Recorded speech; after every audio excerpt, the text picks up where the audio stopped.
you have no ownership. On the enterprise side, bad quality data that leads to billions in spending wastage. How can we solve this?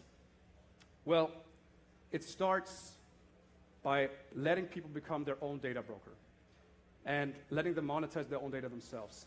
It starts with, number one, a self-sovereign wallet that belongs to you and only you, where you can collate all the data you create into one profile. Step two is giving you an ecosystem where you can actually unlock the value of your data by sharing it based upon expressive consent with interested companies. And three, by empowering people through a token that can actually power those transactions. And what that results in is two things. So number one is earning token. So that is with regards to that 11% of median household income. You can reclaim that by simply selling that data to the interested companies themselves. Secondly, you can also take your data, the collated data profile, which basically acts like a online identity, and you can link that to services. So instead of personalizing a service like Spotify for like 1 or 2 years, you could link all your historic and real-time data and personalize it right away. And so I'm going to hand this over to my CTO, Dan, who's going to talk about the technical implementation of this. Okay. So we are BlockCon. So at the center of our ecosystem is the smart contract. But everyone knows that to deliver on the vision of a self-sovereign wallet for tens of million people, even tens of thousands of people, we're talking about hundreds of megabytes of this collated, encrypted data profile that we have. We're not going to do everything on the blockchain. It takes a village. And I think the village is actually an apt metaphor. We need a lot of these transparent and audible software agents.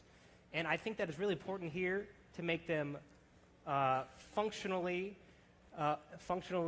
self-contained. I go and I look at centralized repositories which are visually transparent. However, it requires an immense amount of expertise and hours to actually figure out, is there an error? If you make these things functionally self-contained, for instance, we have a encryption module which simply takes in a seed key, the encryption algorithm, and is the port where they want to send the data to.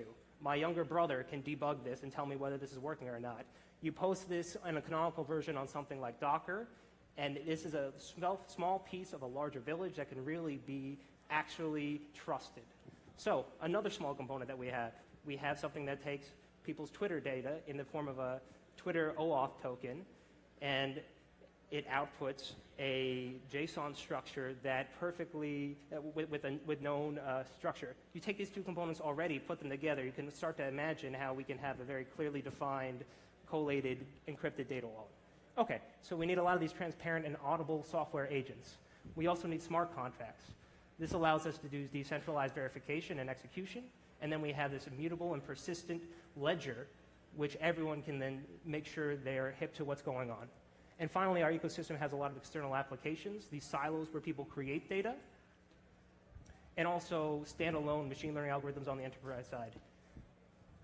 So here's a little toy example. Again, we have some unified elements here, which are really actually 5 discrete functional modules. But I think the best way to understand how the blockchain mediates provider and data requesters' interactions is to jump right in and look at the dynamic interaction of these components. Okay. So I'm not going to have time to go through this in complete detail, but the basic idea is that these core components, which are all audible, you can go online, you can interact with them, you can assure yourself they do what we say they do, and that is crucially important that we do what we say they do, because the source of the data is how you actually verify this. If you go and interact with a data broker, and you ask, how do I know this is true, you get a smile and the bill. Here you can actually go in and you can see, where did it come from? Okay. And basically what the system allows you to do is ensure both the integrity and the security of the data profile, whether it is locally hosted, which is what we're working towards, or hosted in the cloud as it is at the moment. We ensure that there's not a single vector of attack. We have a key server which separates that, and our double encryption scheme ensures that the only time that anyone, us or anyone else, can access a user's data is when the user expressively consents with the form of their private key. Okay, so once a user creates their collated encrypted data profile, they can start to exchange, they can go look on the exchange for contracts that might interest them. And they have this nice high-level interface in native apps which tell them the who, what, where, why of the contract. What kind of data points do I need? who's asking, what are they going to use it for, how much are they going to pay me. And they have this nice user interface, which is supported, of course, by these blockchain components, which they can, publicly available, go and see for the interested inquiring person.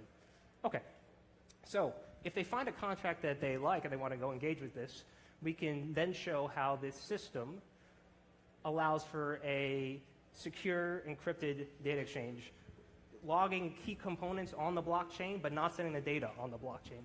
Again, if we want to deliver for even tens of thousands of people with their hundreds of megabytes data profile, and we want to, with the mature ecosystem, allow them to share a substantial proportion of that with people every day, that's not going to happen on the blockchain. Okay, so what we do is, after unpeeling the double encryption keys, well, okay, assuming we've gone through the search phase, which ensures that it's a viable contract, that the data provider actually has the data points specified in the smart contract, and that they fall within the demographic parameters that are specified. Assuming that's all been done, we can go into the enactment phase. In the enactment phase, we peel back the double encryption for just the data points that are specified in the contract. We have those in the sandbox. We hash that. That goes on the blockchain. That's going to be one half of the handshake. We then take the public key that's from the data requester. We encrypt it. And at this point, that specified data points can only be read by the person who the data provider explicitly consented to share the data with. We take that encrypted data and we send it to the specified port. The requester then unencrypts this, hashes it again, sends it to the blockchain. This is the easiest way of making that smart contract handshake, which is going to lead us to the resolution phase. You can specify arbitrary conditions that both sides mutually agree on. That's the simplest one. And in the resolution phase, then the escrow token is finally released. Okay, so that was very quick, and please reference the white paper for the in-depth treatment of this. But that is how these components can do a simple data transaction. And what's really cool is that these simple components can also allow for a much richer kind of exchange, which includes data products as well as data, as well as token, as well as data. So developers can take users' data and create a product around that, and within the confines of the contract, deliver it. And that is why we are developing our decentralized data product app exchange. Okay? So on this app exchange, and this app exchange allows developers, AI engineers, data scientists to do what they do best, to build cool products with data without having to be a blockchain whiz. They interact with the data API, which is a nice interface that's above the smart contract layer. And they can do things like data requests, which is I just kind of ran us through. They can also do personal data products, things where they take people's personal data, they build a product directly off that that's tailored to the person, hand it back. They can do augmented existing services. So instantly, as Serafin was saying, customize something off the bat with years of people's personal data. And we have this, we're putting aside a substantial pool to support people developing in this ecosystem. But we are not alone. It's a real marketplace. Community members, people who are interested in different products can go and they can proactively find a young product that they want to come to existence, a fledgling product, and they can take their hardware token and they can stake that for a future product. So there's a little crowdsourcing kicking here and people voting with their feet. What's cool and unique about the ecosystem, actually, is they can also go and they can stake their data. And this is very valuable to developers because this is actually the data that's going to be run on their development code, their production code, right? Developers are no longer having to simulate what they think the data is going to look like. They have the production data right off the bat, and this is really going to supercharge the ecosystem. And we've already built a lot of tools that are already native to the ecosystem. We've already built a lot of pre-processing tools, a lot of AI tools, and a lot of analyses. No one's going to have to reinvent the wheel. These modules are available to be built upon. Okay. So with that, I'm going to hand it back to Serafin, who's going to talk about the next generation of these personalized products that are going to be built on this platform. Thanks. So, yeah, as I mentioned before, there's a variety of use cases. One, for instance, being you're personalizing a platform such as Spotify, right? And let's actually go into that a little bit more. So personal AI concierges. Take, for instance, this beautiful car that Rolls-Royce is developing, the Vision GT or something like that. So core pillar of that ecosystem in the car is a personal AI concierge that is supposed to give you recommendations when you interact with it. The problem is, when you first interact with that system, you actually need to create a lot of data in order for that system to learn about you, right? That means in the first period of you using this platform, it is not only not usable, but it's actually a pain in the ass because it's going to give you 100 wrong recommendations before it gives you the first right one.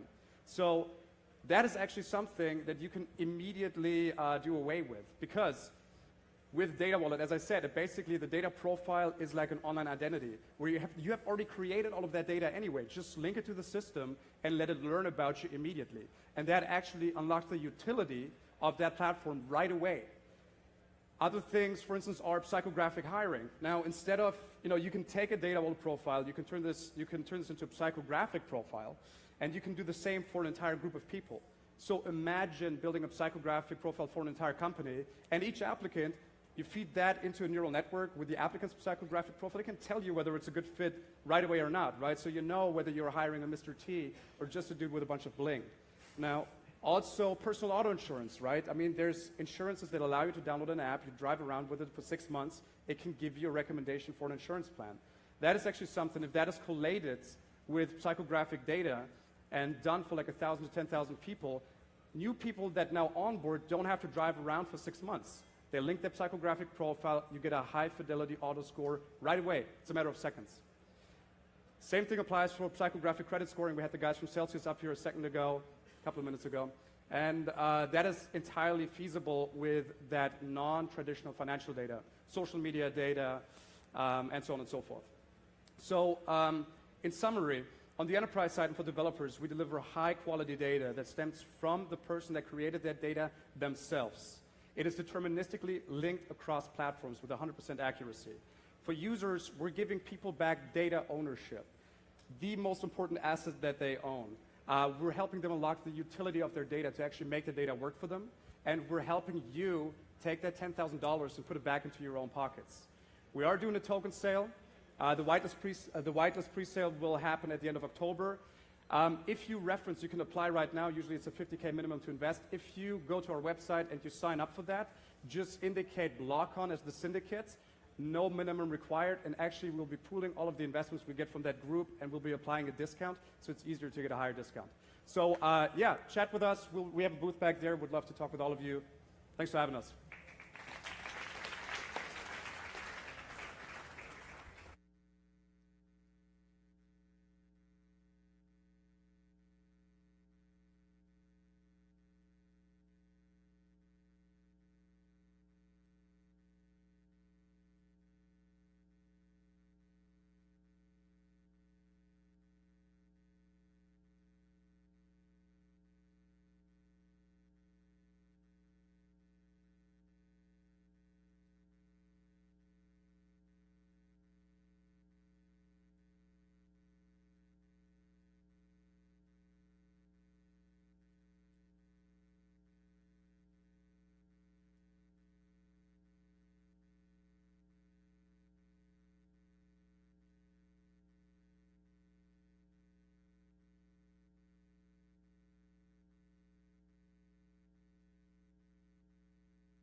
All right. Hey, everybody. Wait a second.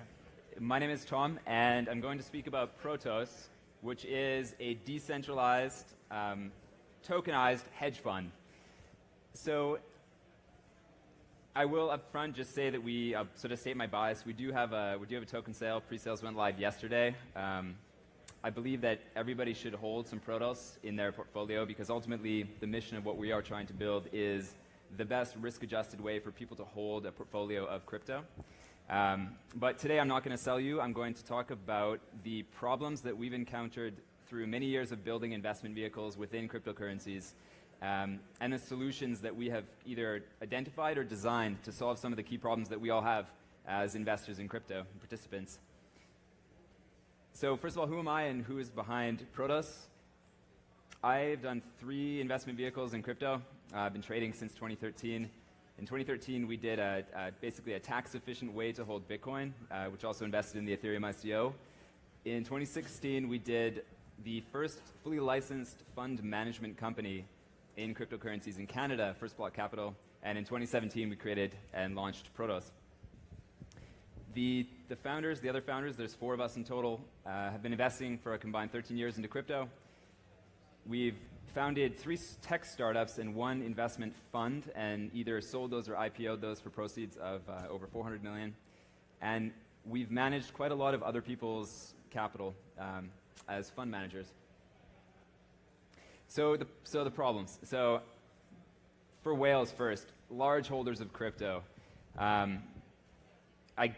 As so many of you know, 2010 to 2016 was a pretty predictable period. Your best strategy was to buy tokens and to not sell them when people panicked.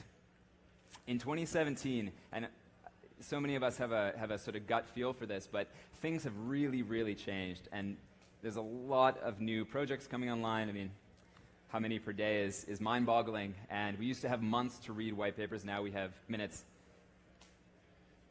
Professional trading teams are entering the market, so we're seeing more activity from firms like Goldman Sachs and others, bringing pretty heavy-duty technology, so machine learning, large data sets, teams of PhDs. I've been trading pretty actively every day since 2013, and the game is definitely changing. And now that we have large portfolios, probably many of us have these wild, overgrown portfolios of tokens, managing them from a security perspective, but also from just an active management perspective, is becoming pretty overwhelming. What happens in the event of a major price reduction, say a 90% drawdown?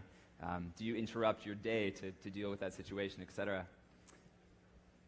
And actually, just as a bonus on the last one thing that I have personally been guilty of, and I think a lot of us have, is that as a percentage of our personal net worth, we probably hold, at times, a little bit too much in crypto, which is great when the times are good, but for those of us who've been through some of the ups and downs in the past, it can definitely be a bit of a nerve-wracking experience. So anybody who's in crypto is going to face those problems I just mentioned, but what about people who are not yet in the market but want to be? So venture capitalists who are getting into the game, angel investors, and the 3.5 billion people with internet access worldwide who should be in crypto but aren't yet. So what is their best way to get exposure to this new asset class?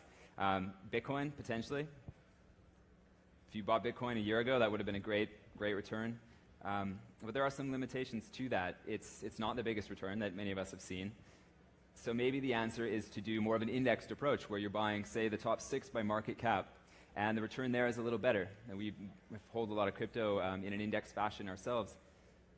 But what if you want to earn a much greater return, which is now possible in crypto? For example, buying into the Ethereum ICO at 30 cents and realizing a very massive outsized return. That is going to be challenging for new people getting into the market to pick that next gargantuan success. So right now, there isn't sort of an ideal on-ramp to somebody getting into crypto in a way that we would say gives them the best risk-adjusted return. Gives them a lot of upside, but also protects them against downside events and silly things like losing their Bitcoin, which none of us have done. So to summarize, the problems: picking new good tokens. It's more than a full-time job. Trading, competition, managing a big portfolio from a security perspective, especially if you're actively trading. How do you do that? Do you keep them on exchange? Do you keep them offline in cold storage and put them online, etc.? And then getting in for those of us who are not yet in crypto, but even for those of us who are, I mean, just to quickly mention, maybe funds could be the answer to that, but many funds that we're looking at have large lockups or have large minimums, which doesn't help us as larger investors diversify, but it also doesn't help people who just don't have money to get into the market, and we believe that people should, well, globally, even with small amounts of money. So we have thought a lot about what an ideal solution to these problems looks like, and if there could be one. So an ideal solution, in our opinion, would be something where you've got a group of people who are assisting you in your investing. So it's a team of people who are working full-time on your behalf to, for example, pick new protocols, and these are great founders, they're great investors, they know how to pick early stage stuff.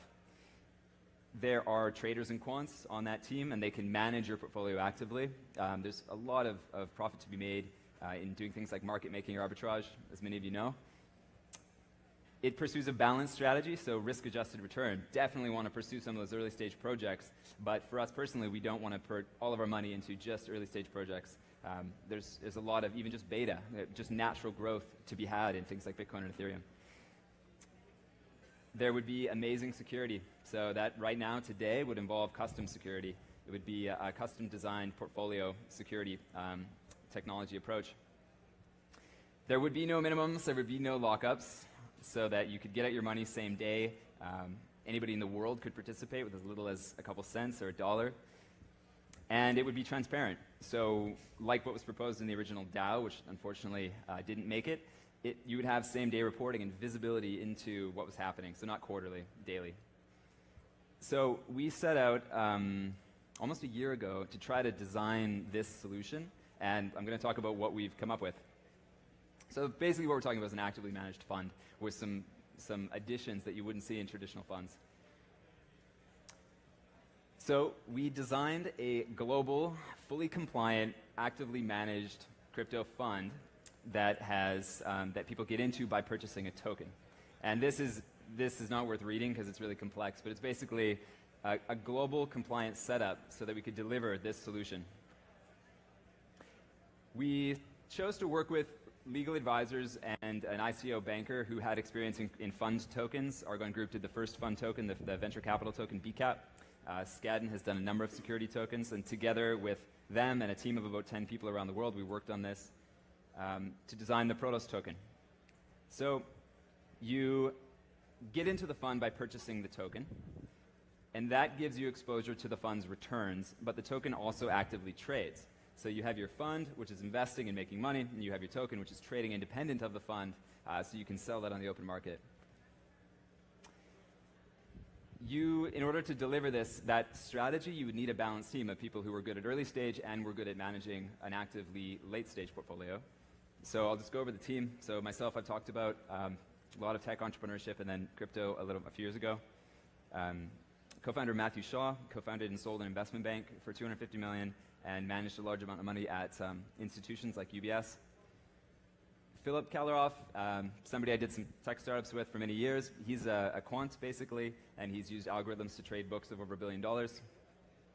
And Mark van der Chies founded the YouTube of China and IPO'd that on the NASDAQ for about $800 million and has been investing in crypto since 2011.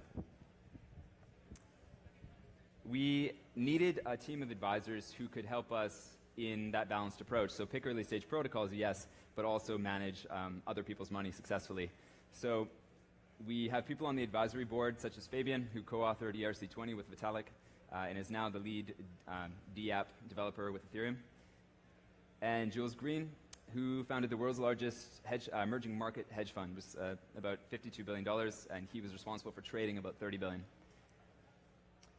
So the strategy that we've designed is 35% early stage protocols, so looking to pick stuff like the next Ethereum and support really good projects. So we're not buying every ICO, we're not flipping every ICO, we're investing less than once per month into new projects, and we're picking very, very good projects at a very, very early stage. And 65% is actively managed, so that's tokens or coins that are live and in the market, and there's a tremendous amount that can be done with those, both from a gaining perspective, but also protecting losses. In major corrections, we can do stuff like move money out to cash and then back into crypto, which is not something that a lot of large holders of crypto can easily do. We can pursue pretty typical hedge fund strategies. We do have a data-heavy and a tech-heavy team, so we are pretty focused on using data, building data sets, and building algorithms. So here's where we're at. We launched the pre-sales yesterday, and we've been fortunate to have the support of some great early investors like Fabian and Jules. We're going to run that until the 31st, and then the public sale begins, and that runs until we reach the cap, or until December 1st. All the information to find us. I'll be around, as will Matthew, for the next 2 days. I look forward to talking to you. Happy to talk about the structure and all the challenges we went through to figure that out, and anything else. And connect with us online. We'd love to hear from you. Thanks.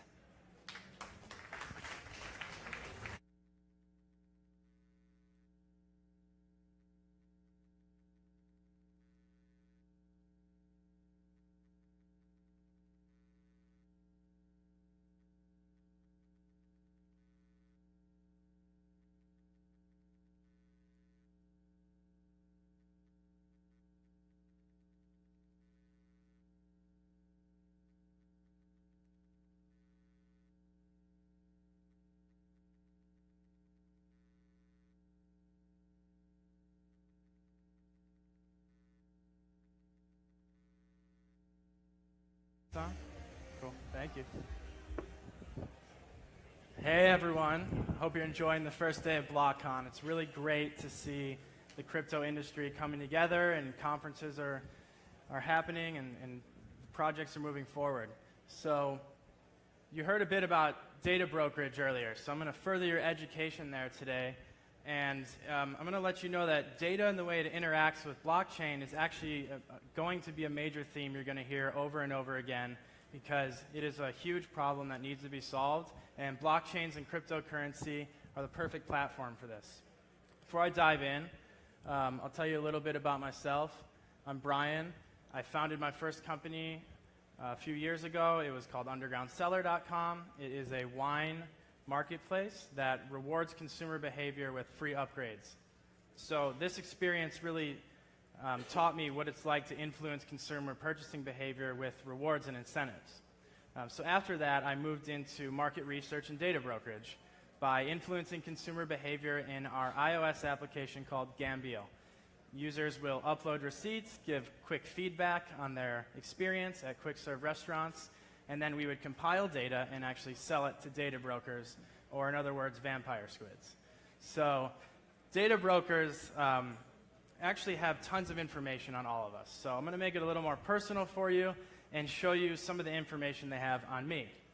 So you can actually log into Axiom's servers at aboutthedata.com, and you can see some of the information they have on you. So these are actually screenshots from this experience. This is some of the personal data they know about me. So I was born in 1990. I'm male. I have 3 lines of credit. I make about $100,000 to $149,000 a year. I drive a 2012 Mini Cooper. I have 2 children. I'm not so sure about the children. I actually have 0 children. So some of this is actually inaccurate. And if you take a closer look, you are able to edit or remove your data from their systems.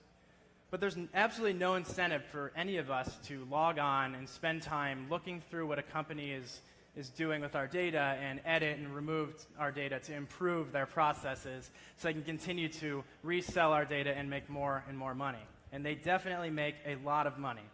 $200 billion a year is where we're at now. We're headed towards $300 billion a year. Currently, 70% of corporate firms are purchasing data. Forbes says by 2020, it'll be at 90%. So there's 3 very clear issues with this industry. Everything is linked to our personal identities, and this is what they do to package information, sell consumer behavior reports, and as they make all this money, there's 0 profit share to the consumer or for all of us sitting in this room. Now, although they're making all this money off of us and we don't get any of the benefits, we actually gain all of the downside. Most recently, we're all aware of the Equifax hack by now. 40% of the people sitting in this room have had their social security numbers stolen, their credit histories, where they lived, And right now, if you go into the dark web, on average, a social security number and your profile is being sold for $3.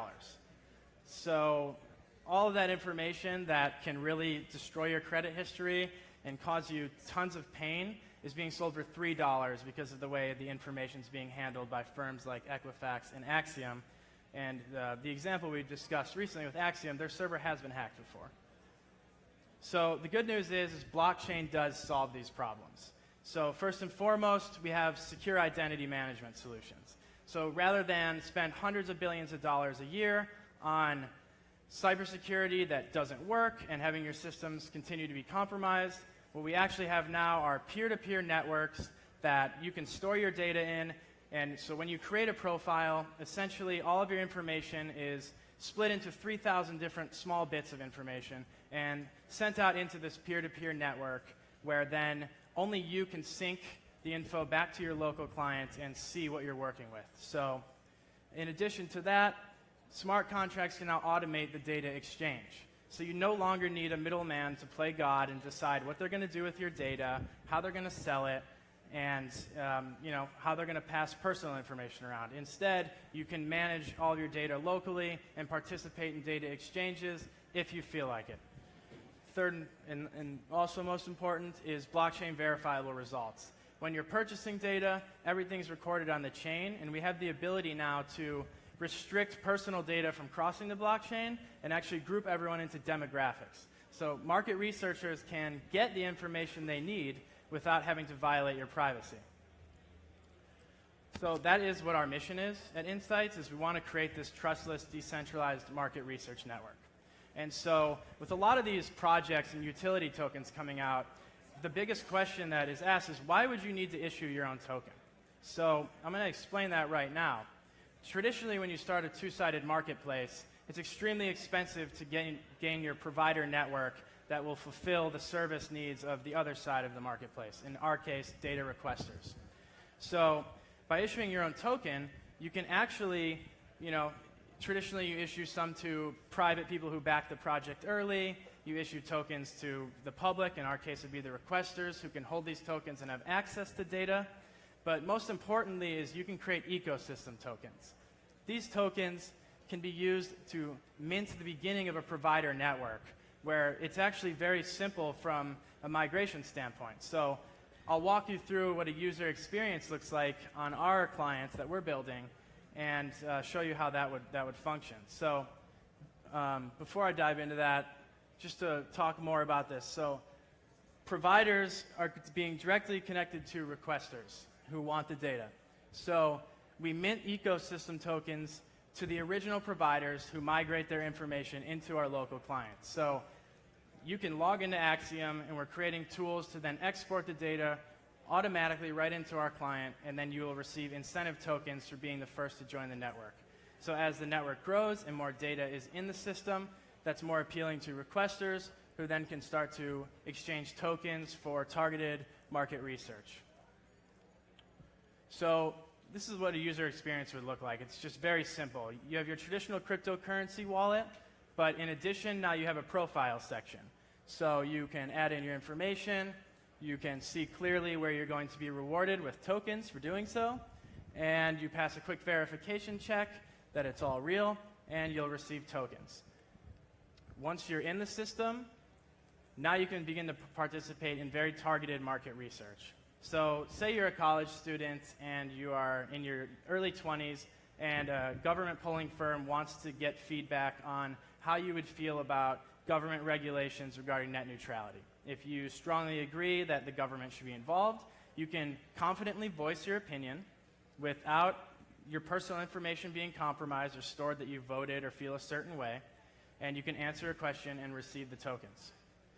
Once you answer questions in the system, you're actually building out this very in-depth profile of yourself that goes beyond your demographics and into your actual opinions and thoughts on issues. So this creates the network effect, continues to grow, where there is so much more information being involved into the network, so targeting becomes far more accurate, and you can do certain things instantly that you would traditionally need to call up a data broker and take a month or two to set up a survey on.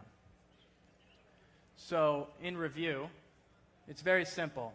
We're taking a central network and we're decentralizing it so that everyone has control and ownership over their own data. No more hacks will occur where entire systems will be compromised. Instead, you will just manage your own data on your own client. So abusive data exchange needs to end. When we think of who data brokers are probably selling to, you think of standard American corporations, but they actually do not really discriminate on who they're selling your data to. They sell data to foreign governments, they sell data to foreign corporations, and when they're transferring massive amounts of consumer behavior information on Americans to foreign corporations and foreign governments, that is giving the ability for these people to really understand consumers and behavior of potential adversaries that they can use that information to influence. So instead, we have a trustless and instant network where users are just swapping data on the exchange for tokens and only demographic information is passed. So no longer will your personal info or identifying profiles be shared. And most importantly is corporate profits are turning into consumer profits. So where we're at now is we are on the EOS testnet. We are running nodes, and we have good support from their development team. EOS is debuting the full platform, target date in June. So what we plan to do is we're building the client behind the scenes now, and we're actually going to release our testing clients to private beta audiences so that we can start training the user experience and testing tools to migrate data into the network. At the same time, what we want to do is we want to integrate INS rewards into our existing market research application that I told you about, which is Gambeel on iOS. So as soon as our tokens go live, they will actually be circulating into a market research network on day one. So unlike most other projects, the tokens will actually be used. You will be able to participate in market research, receive tokens, and then use these tokens to purchase or receive rewards inside of our applications. And as soon as all that's ready, we will be live. So thank you all for listening to me today. As I said earlier, this data brokerage industry is super outdated and abusive, and it absolutely is going to end over the next 3 to 10 years. Government regulations are already being proposed. In Brazil, it's actually illegal to resell your user data to a separate firm. And Congress just introduced a new bill in August called the Data Brokerage and Accountability Act. If you're passionate about this area, or you're a developer and want to join the team, or think there's any way you can get involved and be helpful, meet me in the crowd. Our CTO Darwin's also here if you want to dive into more of the technical side. He's got a huge afro, you can't miss him. And we'll chat with you guys soon. Insights.network is our website, and enjoy the rest of BlockCon.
Hey everyone, how's it going?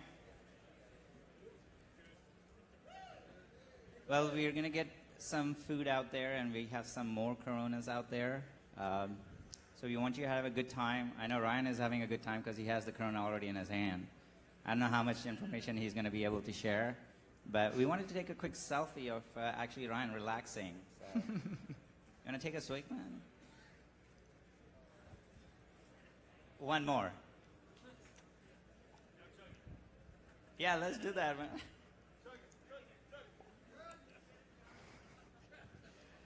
All right, I'm going to let Ryan continue with his presentation. Are you guys okay? Is there something that we can do? I know we are going an hour late, but we'll keep going through it and finish it with Whitey Cracker. He's going to come up on stage and rap for a couple of minutes. So hopefully that'll be good. Ready, Ryan? Sounds awesome. All right, thanks. Okay. I'm Ryan X. Charles. I'm co-founder and CEO of Yours. Yours is like Medium with a paywall. It's a social blogging platform where anybody can write an article with embedded audio, video, images, and with a twist, which is they can place a paywall inside their article at a location and price of their choosing. Although actually we can do a lot more than that. A paywall is just the easiest thing to explain. So I'll show you how we're improving the quality of content on the internet by getting people paid for creating and discovering good content.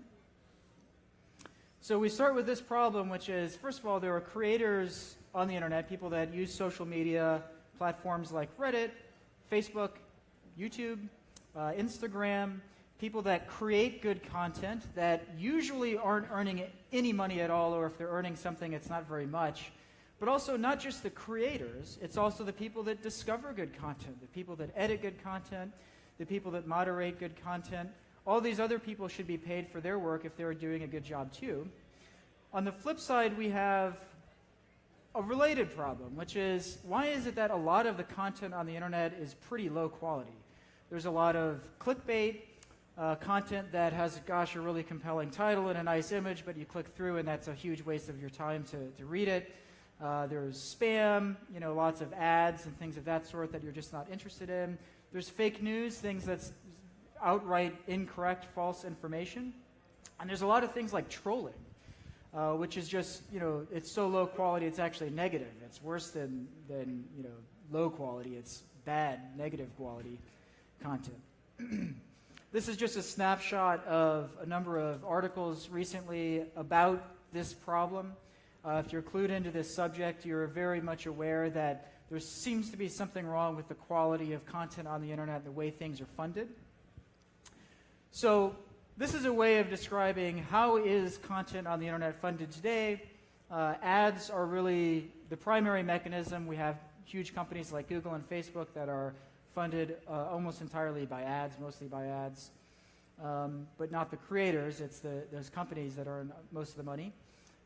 We also have subscriptions. This is the other common mechanism that people use to earn money on the internet for creating or editing content, publishing content. But there's something missing, though. There's something that has been sort of an idea for quite some time, for decades, but actually has never really been executed on in practice, which is micropayments. So this is what our platform is based on. We use micropayments. We're not based on ads. We're not based on subscriptions. We're based on everything else.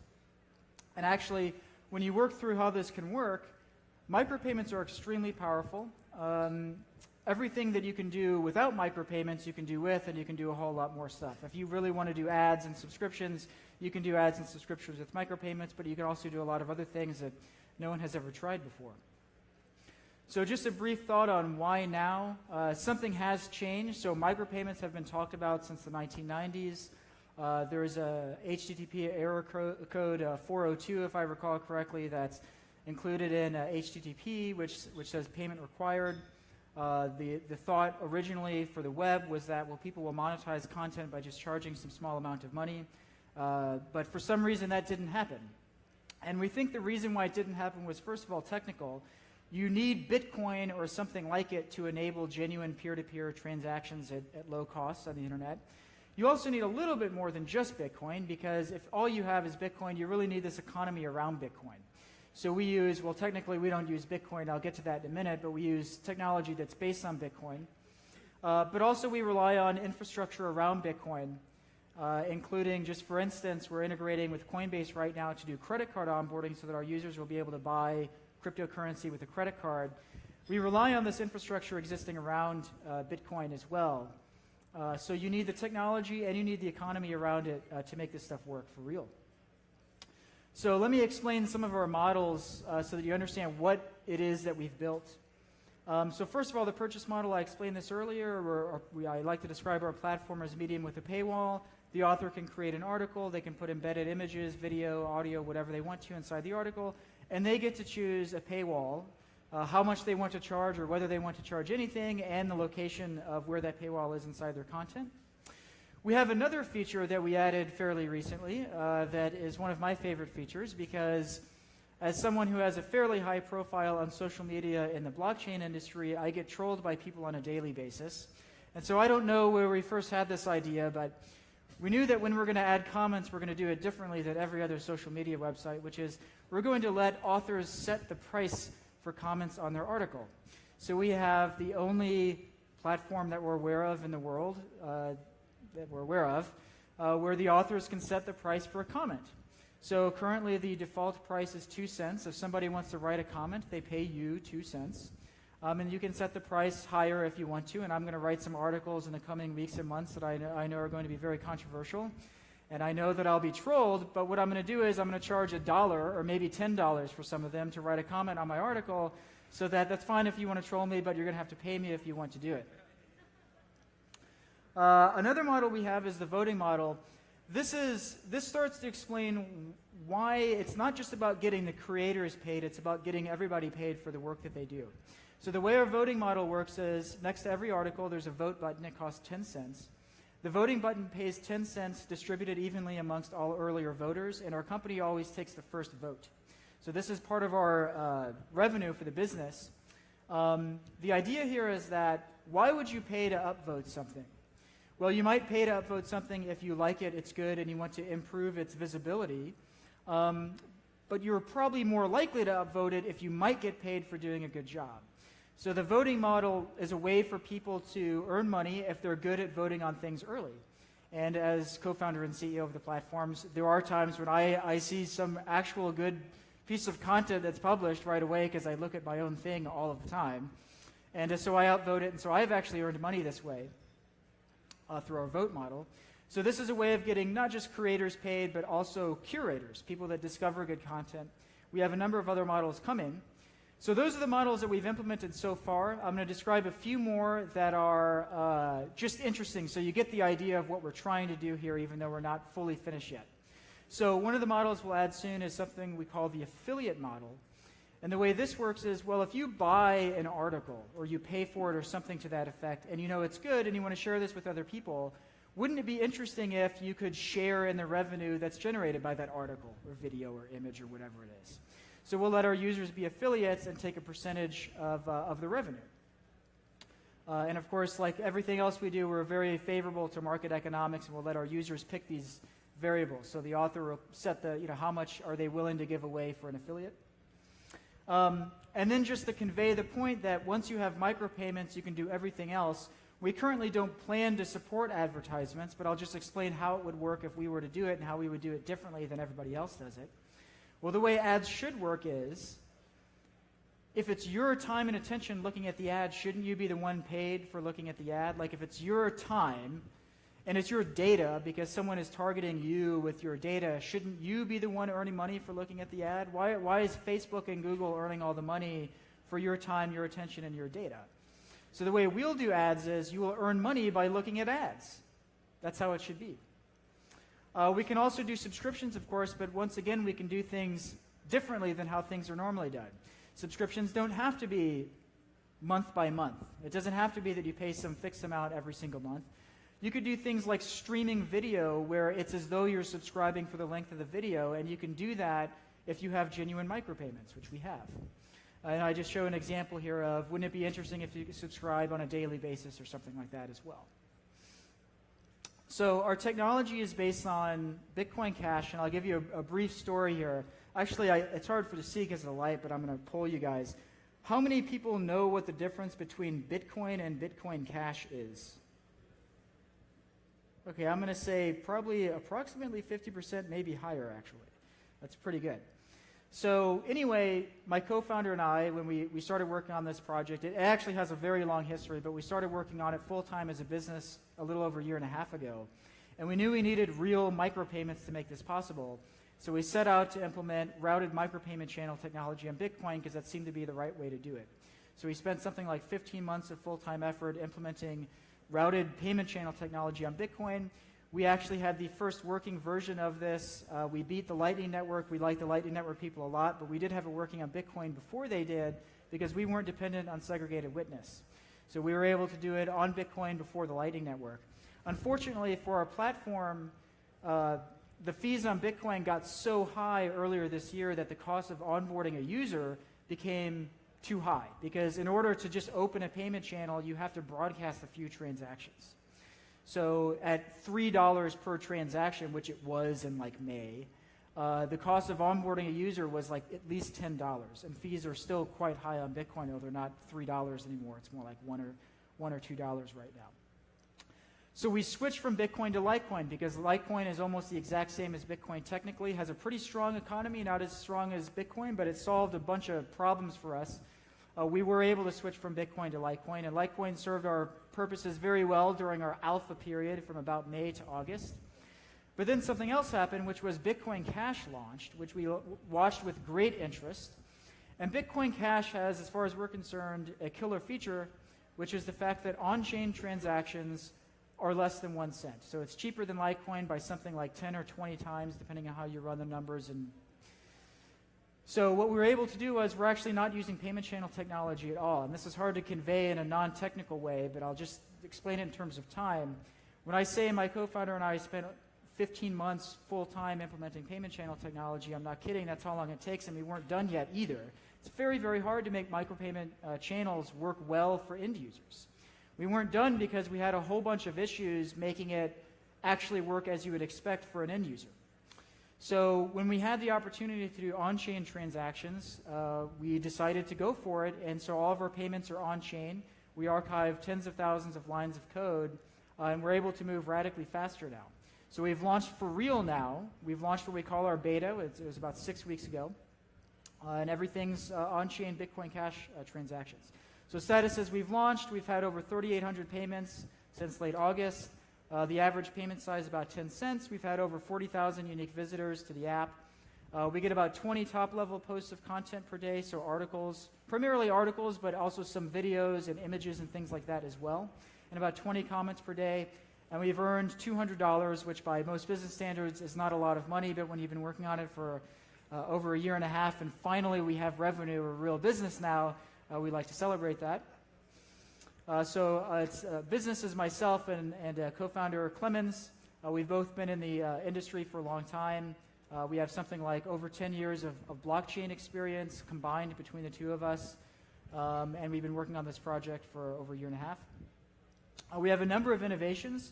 So we do everything differently. So we were on Hacker News a few weeks ago, which is where we got like 500 users from Hacker News because I wrote an article called Why We're Charging 10 Cents to Post Content to Our Platform. So it was originally free because that's how it works normally when you make a content platform. People could just post stuff for free. But then one user spammed our platform by posting the same article hundreds of times. So we thought, okay, let's just run an experiment because since we have payments built into the platform, we can do everything differently. Why don't we just charge 10 cents for people to post content? That might work. So we just turned on the switch and started charging people 10 cents to post content, and it actually worked really well. The amount of content actually slightly increased. The quality went way up because the spam posts went to zero. There's basically no spam on the platform at all now. So we're the only social network that charges micropayments to post content, and it seems to be working. So there's a myth out there that people say things like, this is one of our top questions, we'll be like, but people are never going to pay for stuff on the internet. That's not true. We've disproven it. People do pay for stuff. They pay to post content. They pay to see the paywall. They pay to vote content. People do pay for things on the internet, and they're doing it on our platform. We're the only social network with a micropayments paywall outside of China. China is a little bit of an unfair comparison because our competitor there is WeChat, and they own a bank. So they're able to do things that almost anybody else can't do, but we think they'll struggle to get outside of China. But they do have a micropayments paywall, but they're the only other one that we're aware of inside of a social product anyway. We are the only social network that rewards people with peer-to-peer micropayments, and I can explain subtle details if you want to argue the point, but for not just creating content, but also curating, discovering, moderating, editing. In the future, we're going to have lots of other ways, basically not just creators, but everybody involved in creating good content. You don't have to be the creator yourself, but if you're helping in some way, you should also be paid for your work.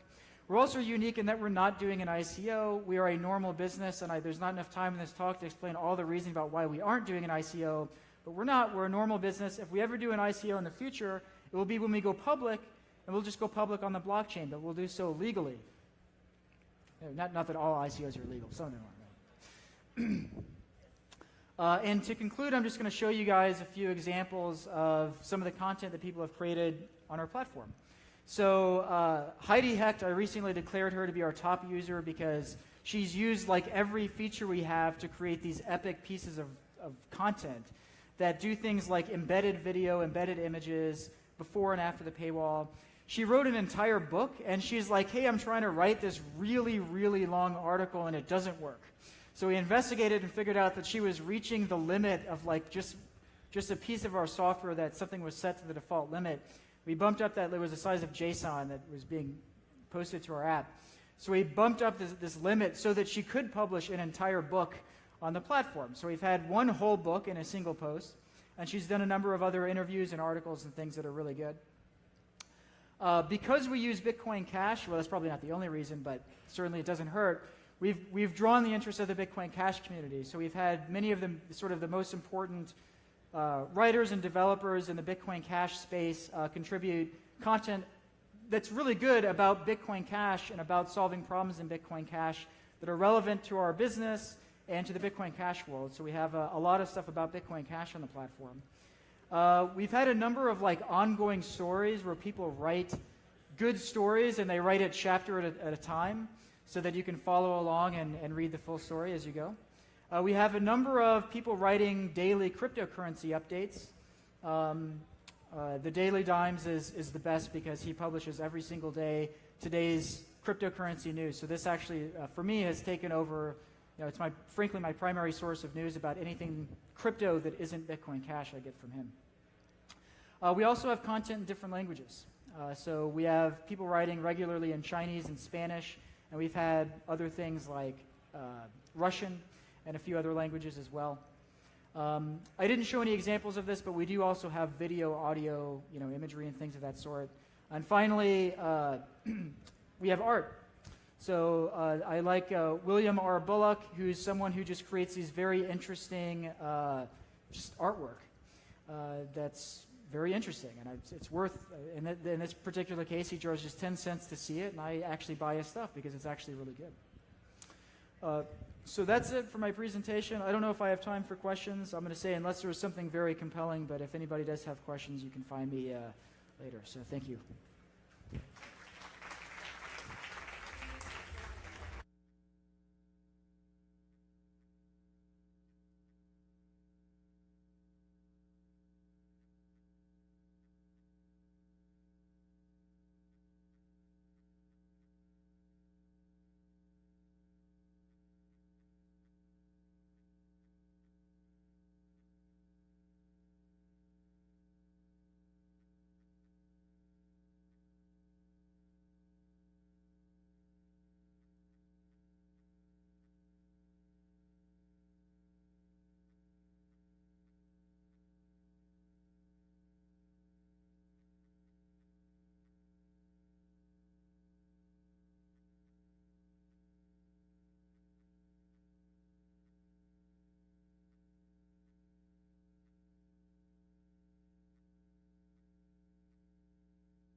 How do I know, by the way, when it starts? How do I know when it starts? Okay.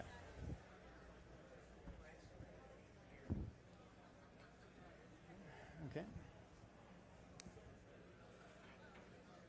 How's everybody doing? Tired? No? I'm surprised. All right. Well, that's good because my slides are pretty heavy. So I'm Greg. These are some of the things that I've done. At OK Turtles, it's a nonprofit. We support beneficial decentralization technologies. I'm going to be blowing through these slides really quick. I have a whole bunch of them and not enough time. Today I'm going to be focusing on that thing right there called DPKI, which is decentralized public key infrastructure.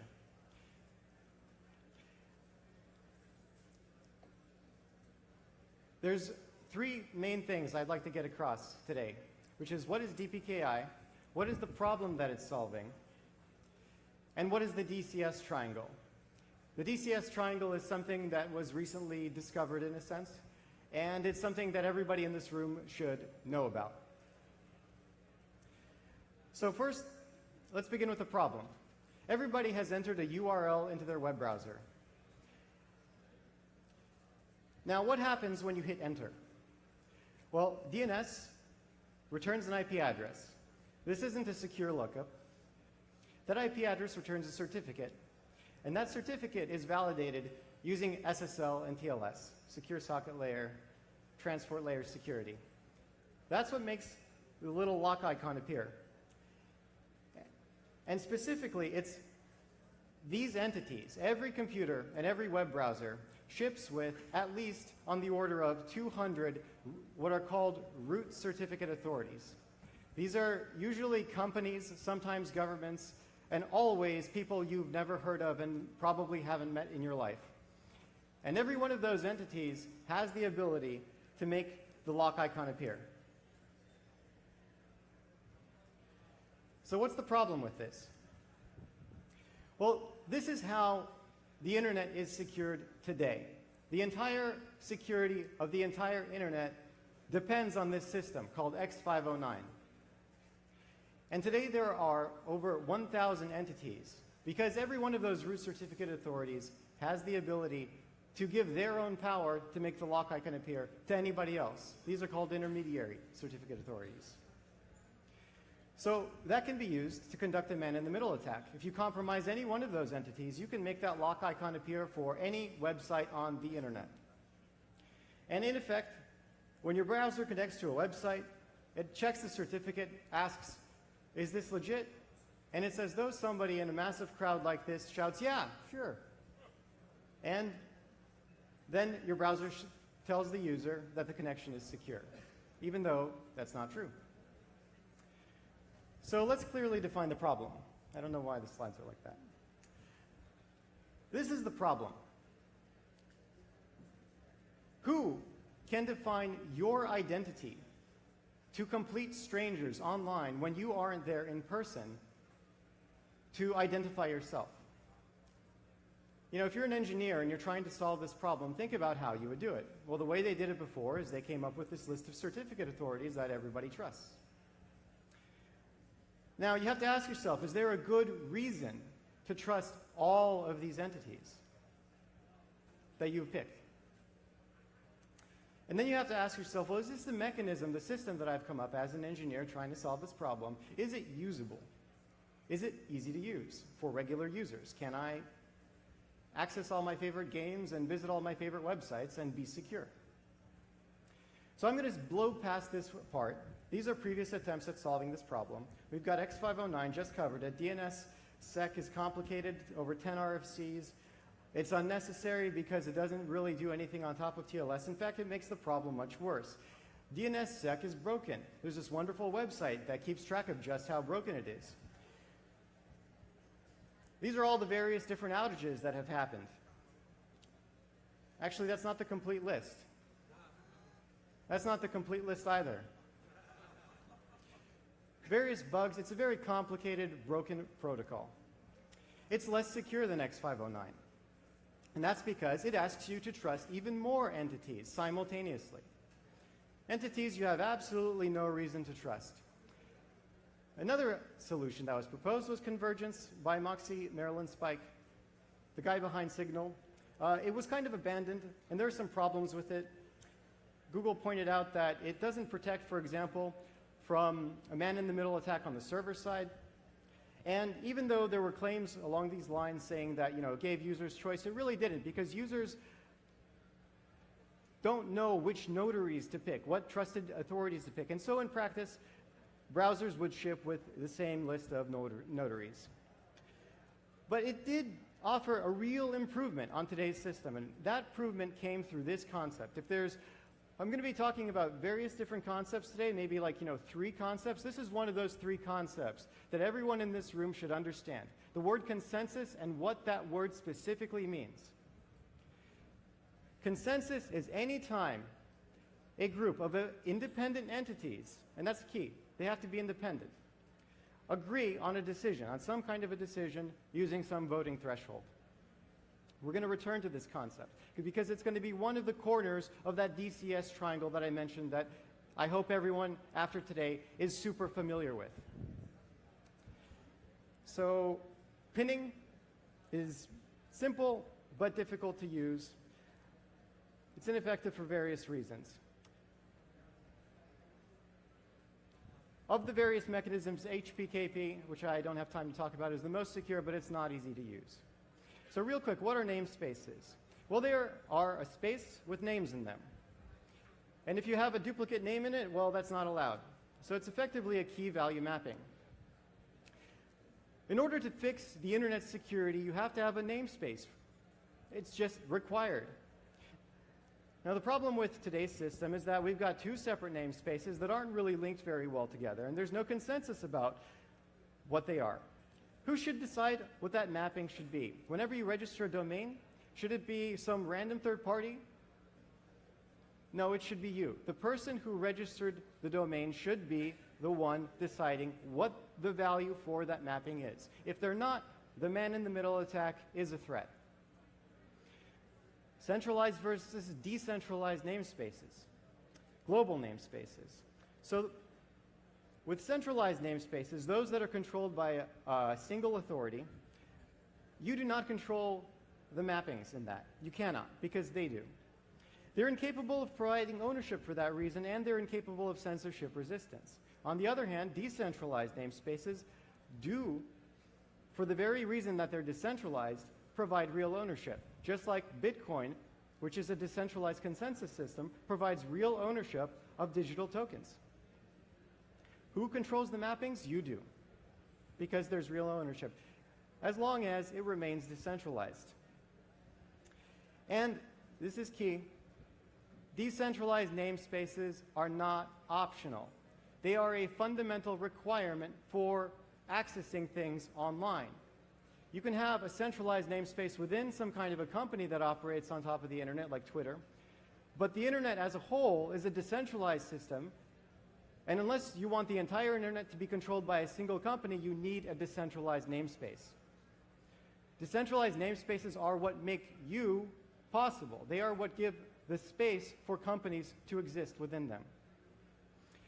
Unfortunately, there's this thing called Zuko's triangle, which says that you can't really have a decentralized, secure, human-readable namespace. Now, this is debatable, and I believe it actually is possible to do this. So we'll talk about new attempts. We'll go through these real quickly. I'm not going to go into detail on some of these, because on any of them really, except for DPKI and maybe a little bit on STP, because I don't have time. So if you go into the OK Turtles blog, you can read in much more detail about the properties of these systems, whether or not they provide man-in-the-middle detection, man-in-the-middle prevention, whether they're scalable, whether they're censorship resistant, DOS resistant. DPKI is the one that I'm most excited about. So a quick note on the Stellar Consensus Protocol, because it's something that you need to be aware of when somebody is marketing one of these consensus systems to you. In Stellar's marketing, they have this nice cartoon that's not so nice in its explanation because it's a little bit misleading. It says that anyone has permission, and you don't need to ask for permission to participate in the consensus. Now that's highly misleading, because what they're really saying is anybody has permission to listen and validate the outcome of the consensus. But that is completely different from actually participating and having a voice in consensus. Completely different. And not everybody can actually participate in the selection of what goes into the consensus and Stellar Consensus Protocol. And as we'll see, this applies to all consensus protocols. So I'm specifically singling out Stellar Consensus Protocol because one of the ITF working groups is considering using it for the entire internet. That's a horrible idea, because what you'll eventually have is an internet cartel that controls by itself who can register what website, who owns what website. And we don't want that. We want to continue having the lovely decentralized internet. So this is why DPKI explicitly allows for arbitrary consensus protocols, as long as they fit the mathematical notion of decentralization. Many people talk about how their project is decentralized, but most of those people are using it as a marketing buzzword, and they don't really know what that term actually means. It has a concrete mathematical definition, and we'll get into that. So DPKI is different. It has to be different because it recognizes consensus capture. What is that? Consensus capture is when you have a group of people who are trying to agree on something, or a group of computers that are coming to some decision. Now, let's say that our system suddenly gets users. And these users, for example, they could be Bitcoin users relying on the consensus of miners, decide to use the system.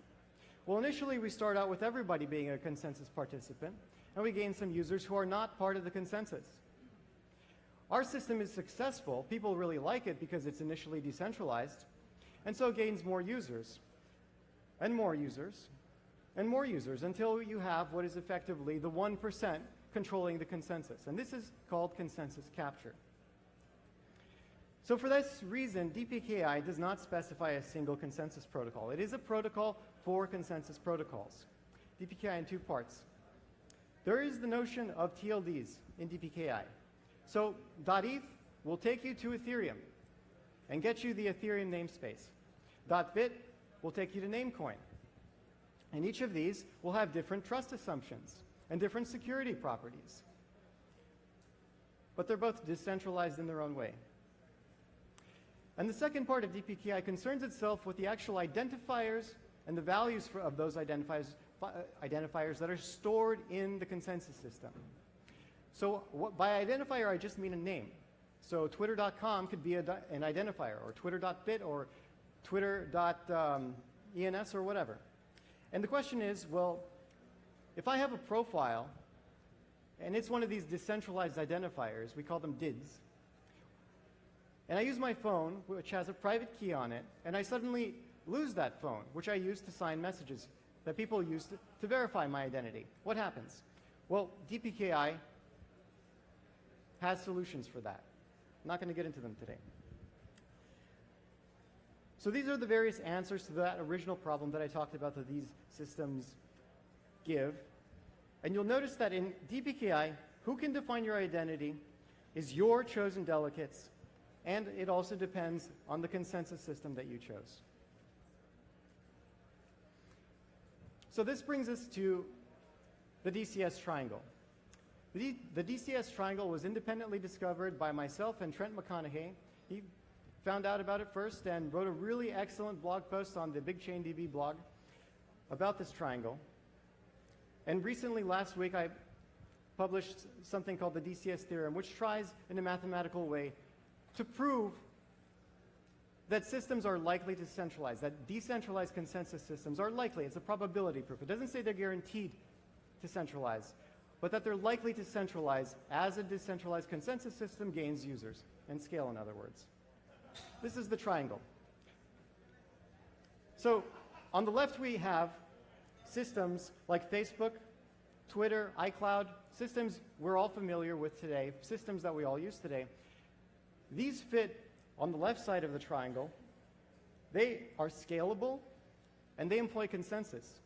So Google servers, for example, use distributed consensus systems to manage all of their data, and so does iCloud, and so do all of these systems. But you'll notice they're all centralized. At the bottom, we have decentralized consensus systems, which are rather new in technology. And examples include Bitcoin and Ethereum. But we notice that they don't scale. So people talk about second layer solutions, like the Lightning Network. Why is it that the Lightning Network can scale but Bitcoin can't? Well, that's because it doesn't use consensus. It only touches consensus briefly for certain fractions of a time that users are using the system. Anytime there's a dispute, in other words. Another example is BitTorrent. BitTorrent scales very well, as you know. And of course, there's TCP/IP, the fundamental protocol of the internet. Scales very well. So, in the DCS theorem paper, you can read the mathematical definitions of these systems. And so when I say consensus, I mean that the system's state is a shared state, shared among a bunch of computers. And these computers use a consensus algorithm to come to agreement about that shared state. Scale, I defined as the system being able to compete with any centralized system that's out there that does the same thing. And decentralized means that the system has no single point of failure or control. How do you know whether it does? Well, it depends on what you define as your system, and that's called the system scope. So the broader you define your scope, the more likely it is to have a single point of failure. The narrower you define your scope of what your system is, the less likely it is to have a single point of failure. I'm not going to get into details on that, but let's talk about the mechanics of this triangle. So here's a system, S1. The red circle represents all of the users of the system and the consensus participants who are highlighted in green. Here's the intuition behind the proof. We note that most users do not have access to a data center at their house or a supercomputer. They don't have access to large amounts of resources in terms of computation and networking. But a small number of users at the end there do. Most are up here, and a small number are there. So the proof goes essentially along these lines. The system gains users. So the red bubble expands. And what does that mean? Well, that means that the consensus participants have to handle more traffic. More users equals more traffic, more messages being sent through the network. More traffic means that some of the people who were previously part of the consensus group, who were running the consensus on their MacBook or whatever, are no longer able to keep up with all of that traffic. They just don't have enough hard drive space, they don't have enough bandwidth, so some of them drop out. And so the consensus group shrinks. And that's the intuition behind the DCS triangle. So how do you get around this? Well, getting around the DCS triangle involves you deciding to give up control and deciding to not be a megalomaniac and deciding that you are not going to try to conquer the world. You are going to voluntarily give some of your power to other people. And this way you can design a nice system like the internet, which has benefited mankind, as we know. So instead of doing the traditional approach, where you just do, like cancer, unrestricted growth,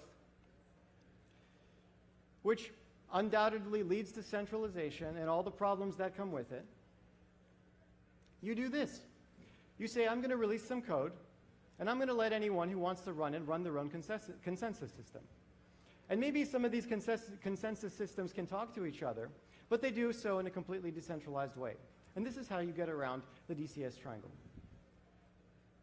100% independent consensus systems. That scales, and that's decentralized. So last week I was at Rebooting the Web of Trust. This is an organization, a group of people, a collective of entrepreneurs, of internet luminaries, and it's organized by Christopher Allen, the co-author of SSL TLS. And what we're trying to do is we're trying to, well, it's called Rebooting the Web of Trust, but effectively we're trying to fix that problem that I described at the beginning with the certificate authority system and with the fact that you do not own your online identity today. Here's some photos That's a photo of me and Vitalik at the first rebooting of Web of Trust working on the DPKI paper. This was the Bitcoin table. You can see Joseph Poon, Gregory Maxwell, I think Josh or Joe Banu. That's Peter Todd, Peter Weil. That's Christopher Allen there in the back. Juan Benet from IPFS. Kiara Robles, Kalia, Identity Woman. Manu Sporny. Sorry for not remembering some of these names right now. Paul Stork, TruthCoin. Daniel Buckner from Microsoft. Ryan Shea from Blockstack. Tony Lane. That there in the corner is Tim Berners-Lee, inventor of the World Wide Web. So what is rebooting all about? Well, it's an open effort to create open standards about some of the problems that other speakers have talked about here today. And some of the speakers are actually working on implementations on these things. And this is about standardizing those implementations so that they can all cross-collaborate and work together with different pieces of software and remain decentralized. That's the key point. And we've produced various different works already.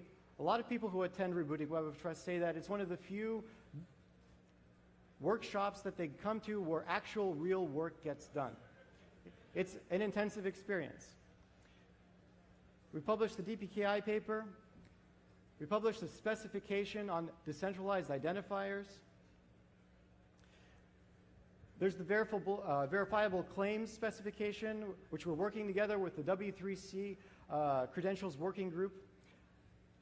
Those are the kinds of things that say, that can be used by governments or companies or anybody to make statements about other people. And you can, add those to your decentralized identifier to identify yourself as a graduate of such and such a school or being over the age of 21 or, whatever you would like. Actual implementations of software of some of these specifications and more. So attendees are expected to stay for all 3 days, working with their group and having a real deliverable by the end of the event. We have a great time while getting stuff done.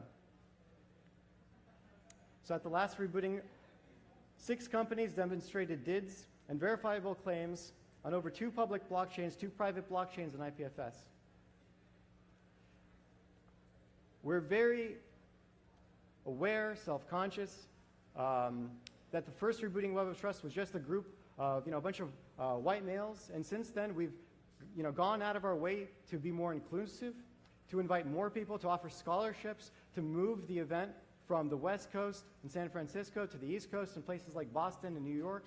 We even had one in Europe and Paris.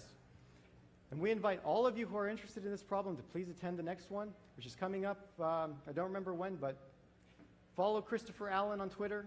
Go to weboftrust.info, subscribe for the newsletter if you're interested. So, in conclusion, decentralized public key infrastructure is a protocol, will be a protocol that gives you actual reason to have faith in that lock icon. It gives you reason to trust it. Only decentralized namespaces are allowed. Identity that is controlled by you because of that. The spec requires decentralization at every point to minimize trust, including lookup. It requires that private keys never be generated or stored on the server, always client-side. Your choice of consensus system. So if you have a blockchain that you would like to be part of DPKI, you can do that. Some existing potential DPKI-friendly protocols and implementations include the already mentioned DID, decentralized identifiers, the Ethereum Improvement Protocol 137, the Ethereum Domain Name Service, which is already up and running. You can register domain names on Ethereum today. Blockstack, which is doing the same thing but on Bitcoin. UportMe, which is a personal identity system for identifying profiles, individuals, built on top of Ethereum. And if you're aware of any others that you would like mentioned, please come find me and let me know. Contributing, if you'd like to contribute, read the DPKI paper, go to the weboftrust.info website, attend. No need to ask for permission to contribute. Feel free to pick up Where other people have left off, get in touch, collaborate, ask questions. I believe that's all I have for today. Thank you.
No introduction? Hello, everyone. Give me a second. It's the wrong presentation. It's the wrong presentation.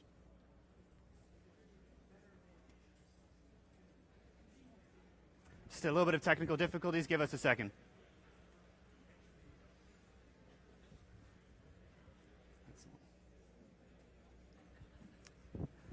Apologize for the technical difficulties. They just queued up the wrong set of slides.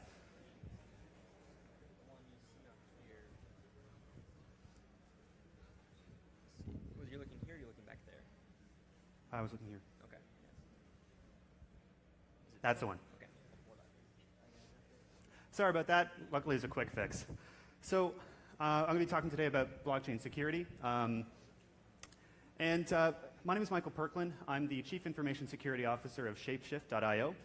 It's a asset exchange online. I'm also the president of C4, the Cryptocurrency Certification Consortium. Previously, I was the head of security at Ledger Labs and the president of Bitcoin Sultans. So I want to talk to you about blockchains. Blockchains are what's called a disruptive technology. Now, that word's been thrown around a lot. Disruptive means it completely changes the way that society lives. There's been a lot of disruptive technologies over the years, everything from electricity to cars to the telephone to the internet. Every one of these technologies, when they were invented, they drastically changed the landscape. They changed the way that you and I lived. And in doing so, they created a lot of great jobs. If you were a web programmer in the 1990s, you made a lot of money because you had a skill that not too many people had. But in addition to creating jobs, every disruptive technology also killed a lot of jobs as well. When you look at cars allowed people to travel vast distances, but they also killed the veterinarian. People didn't need to have horses as much as they did before. When you look at a lot of these technologies, a lot of these jobs died, but also a lot of industries and companies died as well. In the 1980s, all telecoms made the vast majority of their profit on long-distance fees. If you wanted to call your friend in France or Germany, you paid $20, $30 before the call. But then a brand new technology came out, the internet, and it totally changed the environment. Now suddenly you can talk to your friends online for free without any long-distance fees. So all telecoms, they had to either change their model entirely or they simply died. Blockchain technology is doing this today. It's replacing things like PayPal and Western Union. It's replacing bank wires. In a few years, these types of technologies will either have been replaced by something else or they'll just go extinct. Companies need to pivot or they will die. And with these blockchains, or with these disruptive technologies, when they first appear, they appear as what's called a walled garden. Now, a walled garden gets its name because inside everything looks rosy. I mean, sure, it's great to have this new technology, but if no one else is in that garden to enjoy it, then what's the point of having that garden? The internet had that. Telephones had that. If you were one of the first people to have a telephone, that's great. You can talk to anybody over vast distances. That also had a phone. Who else had a telephone when they were first being rolled out? When you had your first computer and you're able to send an email to anyone around the world, well, that's great, but who else had an email address? Blockchain technology seems like that today. It heralds a new future where we can zip payments instantly back and forth and we can transact with people peer-to-peer, but if no one else has a Bitcoin address, if no one else has an Ether address, what use is that technology? And this walled garden phenomenon is common in all disruptive technology. At first, it doesn't really seem that useful to you today, even though maybe at some point in the future it might be useful. If you take a look at the technology adoption curve, this graph, which I borrowed from The Economist, shows disruptive technologies and how long it took for 25% of the American population to adopt that technology. We can see that in 1873, electricity was used by 25% of the American population, and that took 46 years from the time that electricity was first invented to the time that 25% used it. Similarly, the telephone took 35 years until 25% of the population in America used it. Radio, 31, television, 26. You can see a trend. And the reason for this trend is most new disruptive technologies are built on a technology that came before it. You cannot have a telephone unless you have electricity. You cannot have a PC unless you have electricity. Each one builds upon the next. And this is the same with blockchain technology. It builds on the one that came before it.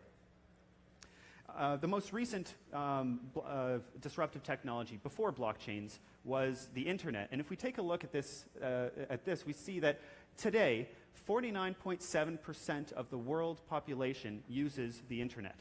49.7%. Now, that's a surprisingly low number when you consider just how amazing the internet is. It allows you to get information from anywhere in the world, to communicate with people anywhere in the world.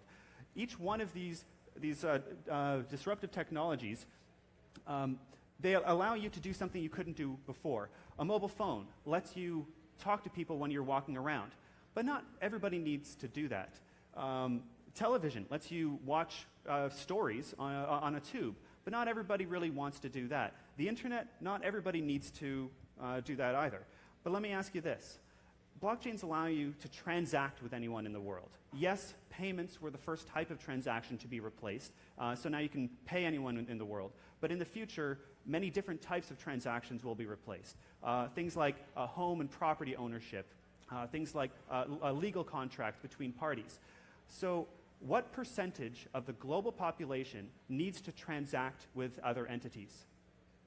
100%. Every single one of us at some point needs to buy something or sell something, needs to transfer ownership from one person to another, needs to deal with a legal dispute. And because 100% of the global population needs to transact with others, and because each disruptive technology builds on the last one, it's my belief that blockchain technology will change this world more quickly and more drastically than the internet did.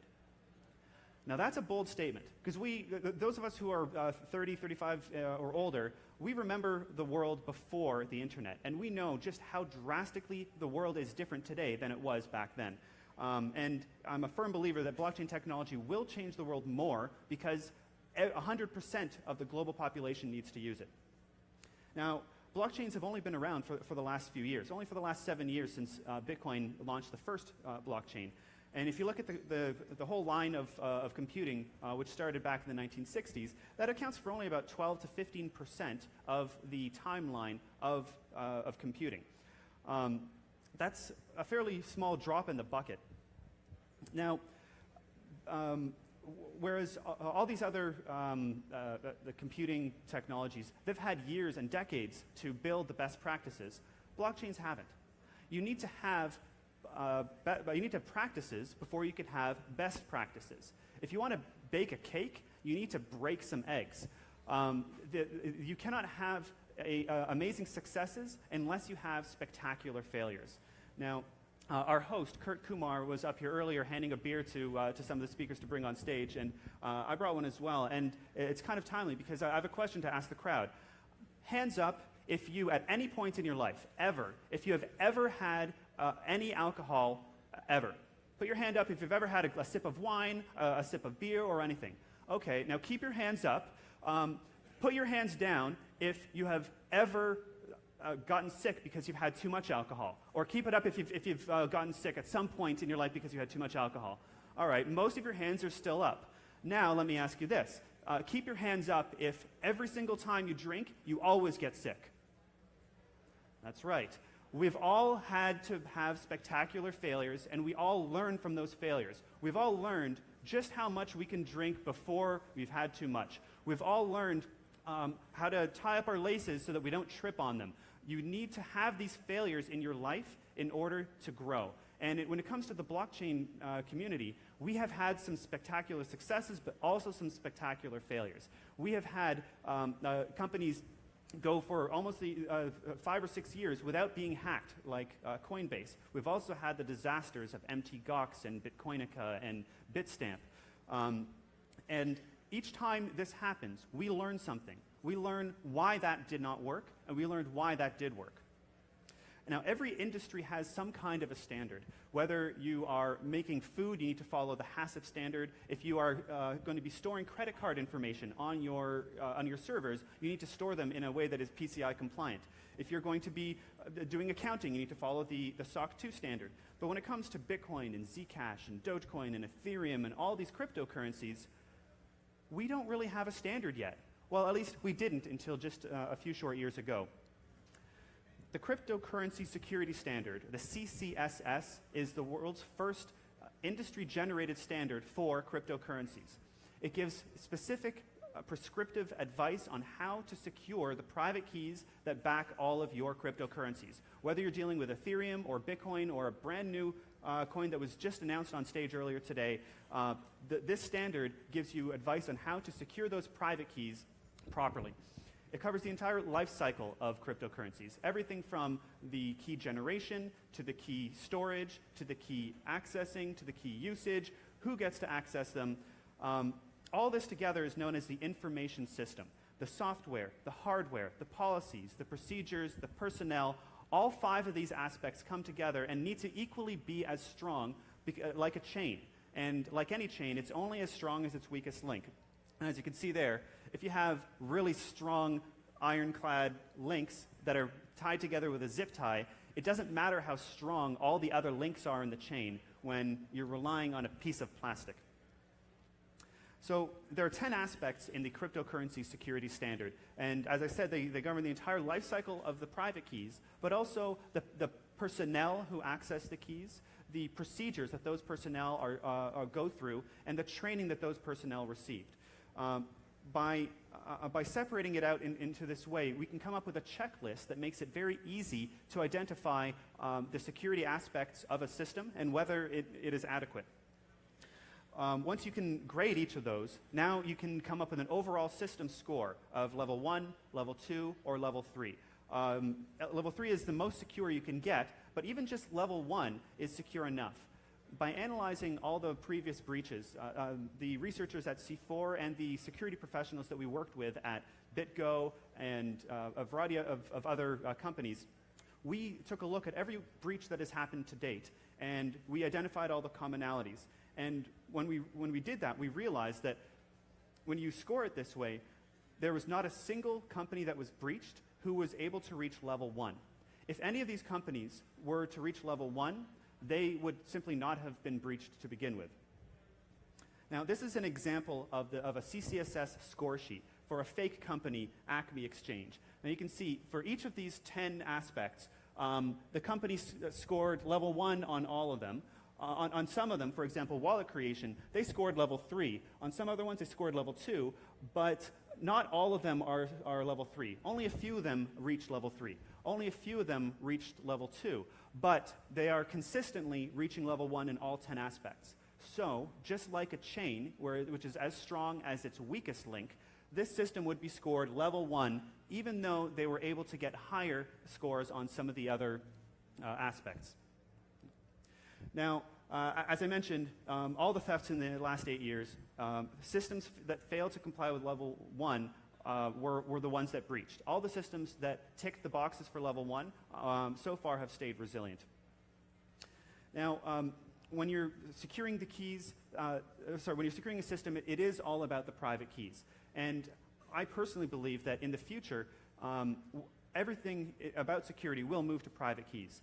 Today, most of our security for all the systems that we access are based on passwords. You have your banking password, you have your Facebook password, you have your password for everything.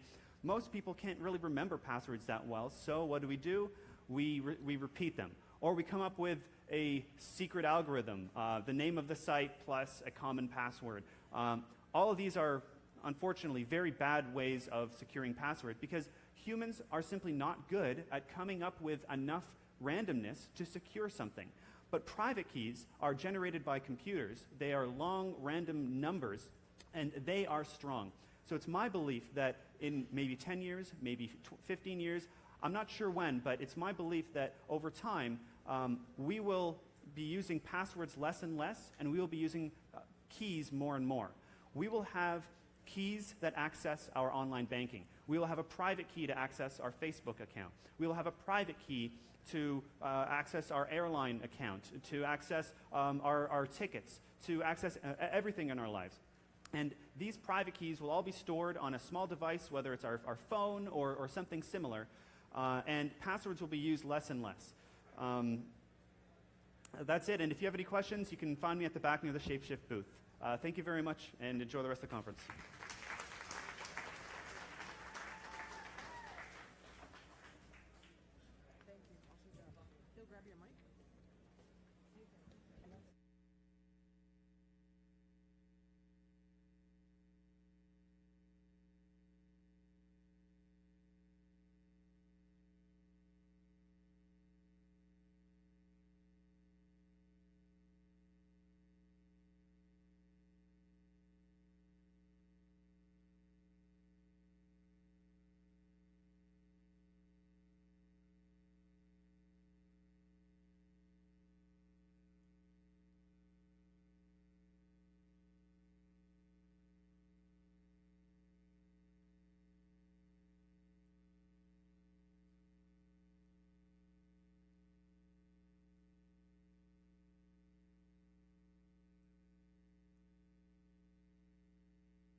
All right. Hello, everybody. I'm Nathan Genever, and I'm going to be speaking about universities on the blockchain. The title here is BlockEDU, Decentralized Autonomous Universities, so everybody's probably familiar with decentralized autonomous organizations. So you could consider this as a subset of decentralized autonomous organizations, which may or may not have a bad name, considering a few hacks that may or may not have happened last year. So let's talk about blockchains for a moment. What are blockchains? What do they do? They coordinate computers, right? They make a bunch of nodes come to agreement on some set of data.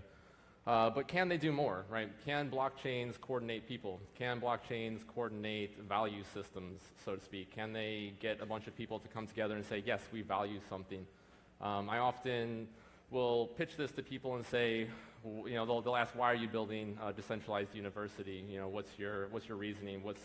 What's the value here? And I usually don't have to respond because of online universities and their growth and the cost of attending private universities. So there is a real problem there, and how to solve that problem is a complex issue. I don't think that any one person can figure that out. So let's try to get a community of people to figure out what is wrong with blockchains, or what's wrong with universities, and can coordinating people on a blockchain solve that issue.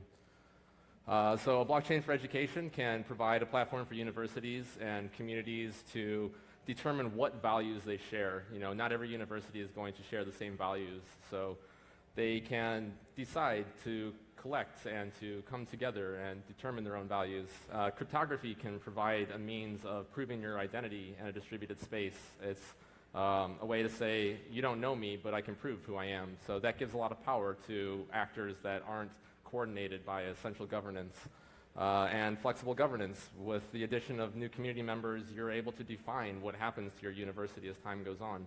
So new forks, new chains in this university will allow different ideas to come to life. If somebody doesn't agree with something, they can always fork the chain. So how is this actually built? Well, what I'm building is a system of Ethereum contracts. These are similar to what Backfeed came out with about a year ago, and they have since evolved into a company called DAOstack. And if you haven't heard of DAOstack, you should look into that. They're building decentralized autonomous organizations, less general and my specific blockchain universities. So what you have is an ecosystem of organizations, and universities can value each other. You can stake value in each other. You can say, I would like to buy 10% of University X, and that means University Y then has a certain stake in that university. So you get this ability to have students transferring between universities and having what they've learned in one university publicly valued from another university. And this is a virtual chain that I'm speaking about. There's a few people that are trying to build virtual chains, and I think there's a lot of implementation details that haven't gone into what a virtual chain on top of Ethereum looks like. So as an engineer, this is kind of an interesting thing to look at. Cryptocurrencies and consensus protocols. So just a quick overview. We all know that there's proof of work and proof of stake. Both of those are economically aligned. They find a way to use economic incentives to align people to agree on a certain consensus. The protocol that I will be using is the one that DAOstack and Backfeed are using, and they're calling it proof of value. And this is similar to proof of stake in the sense that it is still incentivized by economic means. But there is a bit of a difference in the fact that you have a reputation that can't be traded. So this reputation decides what the next agreement on consensus is going to be. It's not a stake in the finances of the company. Reputation based in token distribution. So we can build these communities by issuing 2 tokens. So if you were to be rewarded, you're not just rewarded with financial incentives, but you're also rewarded with this non-transferable reputation token. So only the economic token is the one that is used to enter courses and to reward people. The decision making, the consensus, is maintained by the reputation token. What gives tokens value? This is probably something that every company here is interested in, and I won't go into too much detail about it, but an organization must use the tokens. Tokens, it's some sort of service, right? These tokens must be used to maintain the service of the organization. At first, an organization's value will be speculative, as they haven't really developed their service. And in this case, this protocol allows universities to be spun up at will. So anybody may spin up their own token, their own university. So that university may not be valued at first. Some people may speculate if Harvard creates a token on this protocol, Harvard may be valued more than a person that is creating a previously known about token. But as the protocol develops, you will start to gain value from that token. You'll start to see a real use case coming out. So this has legal questions, as everybody here is probably looking into. Does this provide you equity in the company? Is this a security? I don't have the answers to that. It may very well be. So as I was saying, anybody can spin up a university on this protocol. The idea here is I have a certain subject that I would like to learn, and perhaps the major universities aren't teaching this subject. A prime example of that may be, how do you program contracts on a distributed system like a blockchain? So I think a lot of the companies here are looking for Solidity developers. I would like to see a place where people could go and learn about Solidity, or learn about Ethereum, or learn about blockchain transactions. I don't see that being taught at normal universities at this moment. So to be able to freely and quickly spin that up, I believe is a pretty powerful thing. And so it runs on top of the Ethereum blockchain, as I was saying. The miners of the education chain should be skilled. So there is this top-level blockchain. It's sort of similar to the plasma chains that Vitalik was talking about recently, where you have top-level chains where you can commit the transactions from child chains into the top-level chains and have different sort of verifiability from the top down, so to speak. There's a root-level blockchain, so the miners of the root level can settle consensus issues as they move down to the lower child chains. What might a transaction look like? So in the BlockEDU sense, a transaction is going to have the form of a student trying to confirm that a teacher gave some sort of information to them. So a student will take a test, a student may input some homework assignment that the teacher issued to them, and these will have a hash that will be locked into the blockchain, and then as miners are trying to figure out whether or not to include these transactions into the next block, they will have to physically look at these hashes. They are going to have a much more hands-on human approach. They will need to look at whether or not the student was actually learning something. If they agree that the student had learned something, then they would include a transaction similar to this into their block, and once they do that, you're going to be issuing reputation, and you'll also be issuing tokens to that teacher for doing the service. And then a block is similar to a normal block in Bitcoin, where you're collecting those transactions, and miners are agreeing upon whether or not those transactions are giving information to students. EDU mining is the miners are going to be selected by random, and this is going to be based upon their weight of reputation. So higher reputation is going to have a higher chance of being able to create a new block, and reputation is obviously earned as you create new blocks. So as you have more of a wealth of knowledge in your child chain, so maybe my child chain is specific in mathematics, and I have a high understanding of mathematics, I'm going to be looking at students in mathematics courses and confirming that, yes, they have learned Calc 1, Calc 2, Calc 3, and they are moving forward in that sequence. Therefore, as I confirm that transaction and as other people confirm that transaction with me, it enforces the fact that I understand what this course was trying to teach and that I am knowledgeable enough to say, yes, this teacher is doing the right thing. And so the first one of these that I'm trying to build is going to be, as I was stating, specific towards distributed systems. So I am going to create a university just out of thin air. I don't have the resources. I can't create some building. I can't put up a nice campus for everybody to walk around in. But what I do have are friends that are developing something called JanusWeb, and JanusWeb is a virtual reality platform that is fitted to the web.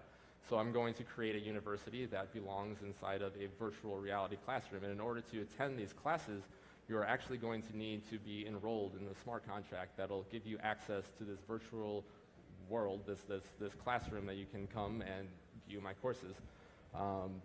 The prerequisites are verifiable by the smart contracts that are running them, and the class sizes may be limited, and the tokens will be unlocked after the lecture, and people have agreed that I have done a good job. And that's BlockEDU. Thanks, guys.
Hello, everybody.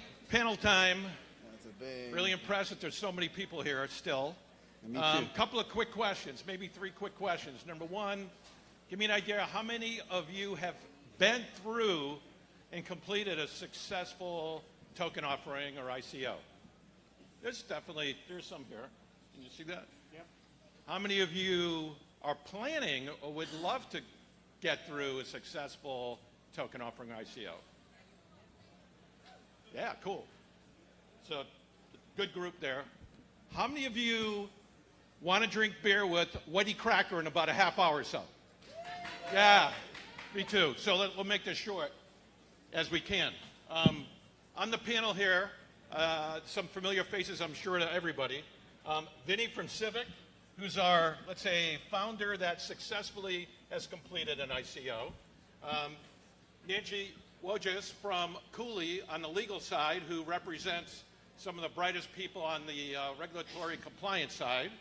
We have Stan over here from Element Group, who has taken a number of companies through the process on the iBanking side, if I can say that, Stan.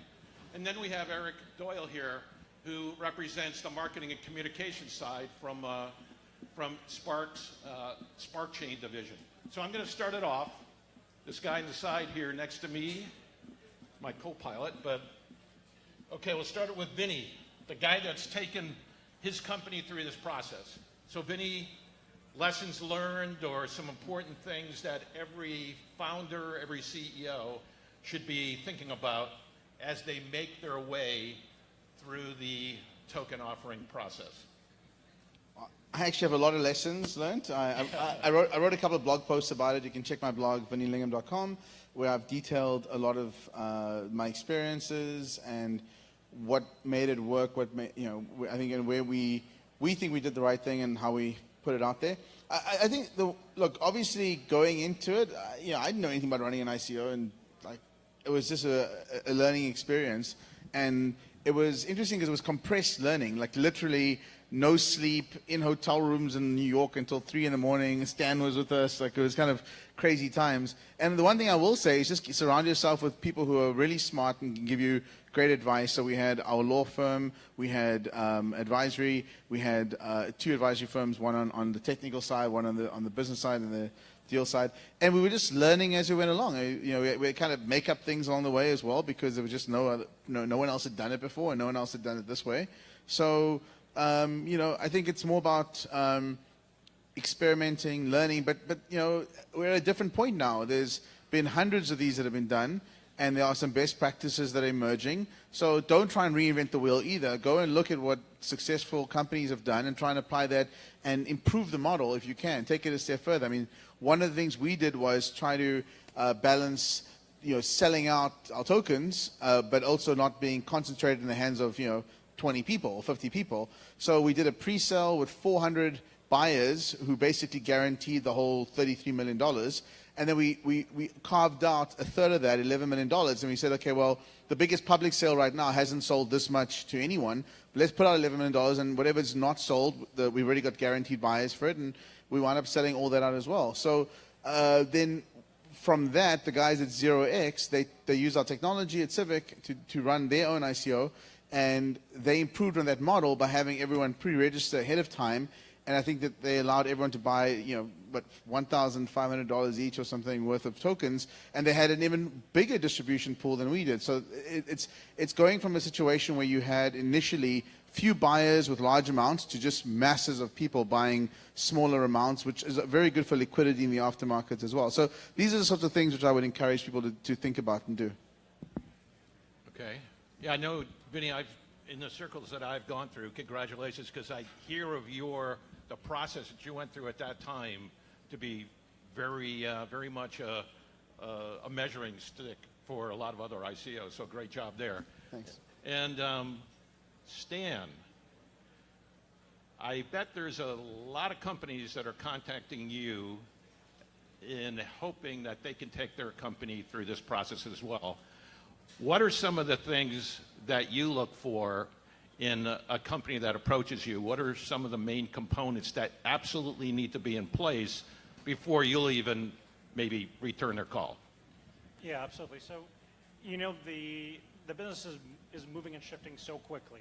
So what was a standard back when Vinny and I started working together in May to what the standard is now in October is actually very, very different. And so the companies that are coming through now, at least in the U.S., are actually much more mature businesses. We talk to many more growth stage companies versus startups.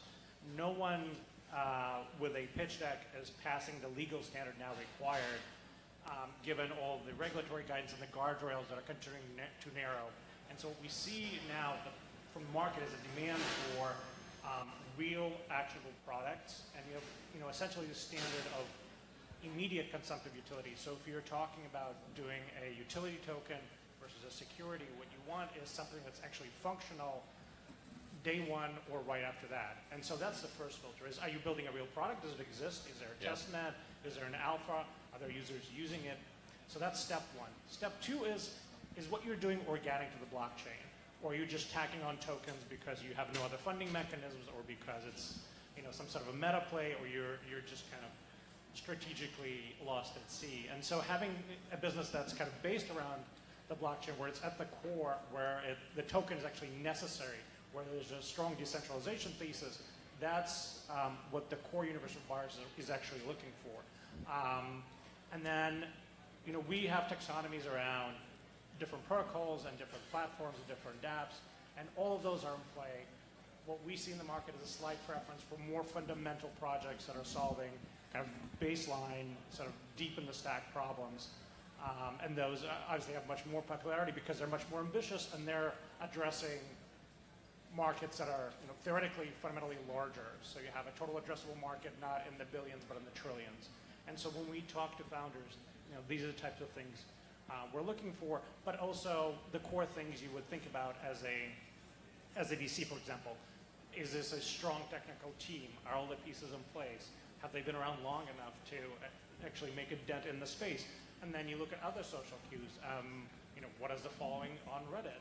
Do they have real credibility? A lot of purchasers now are actually looking at GitHub.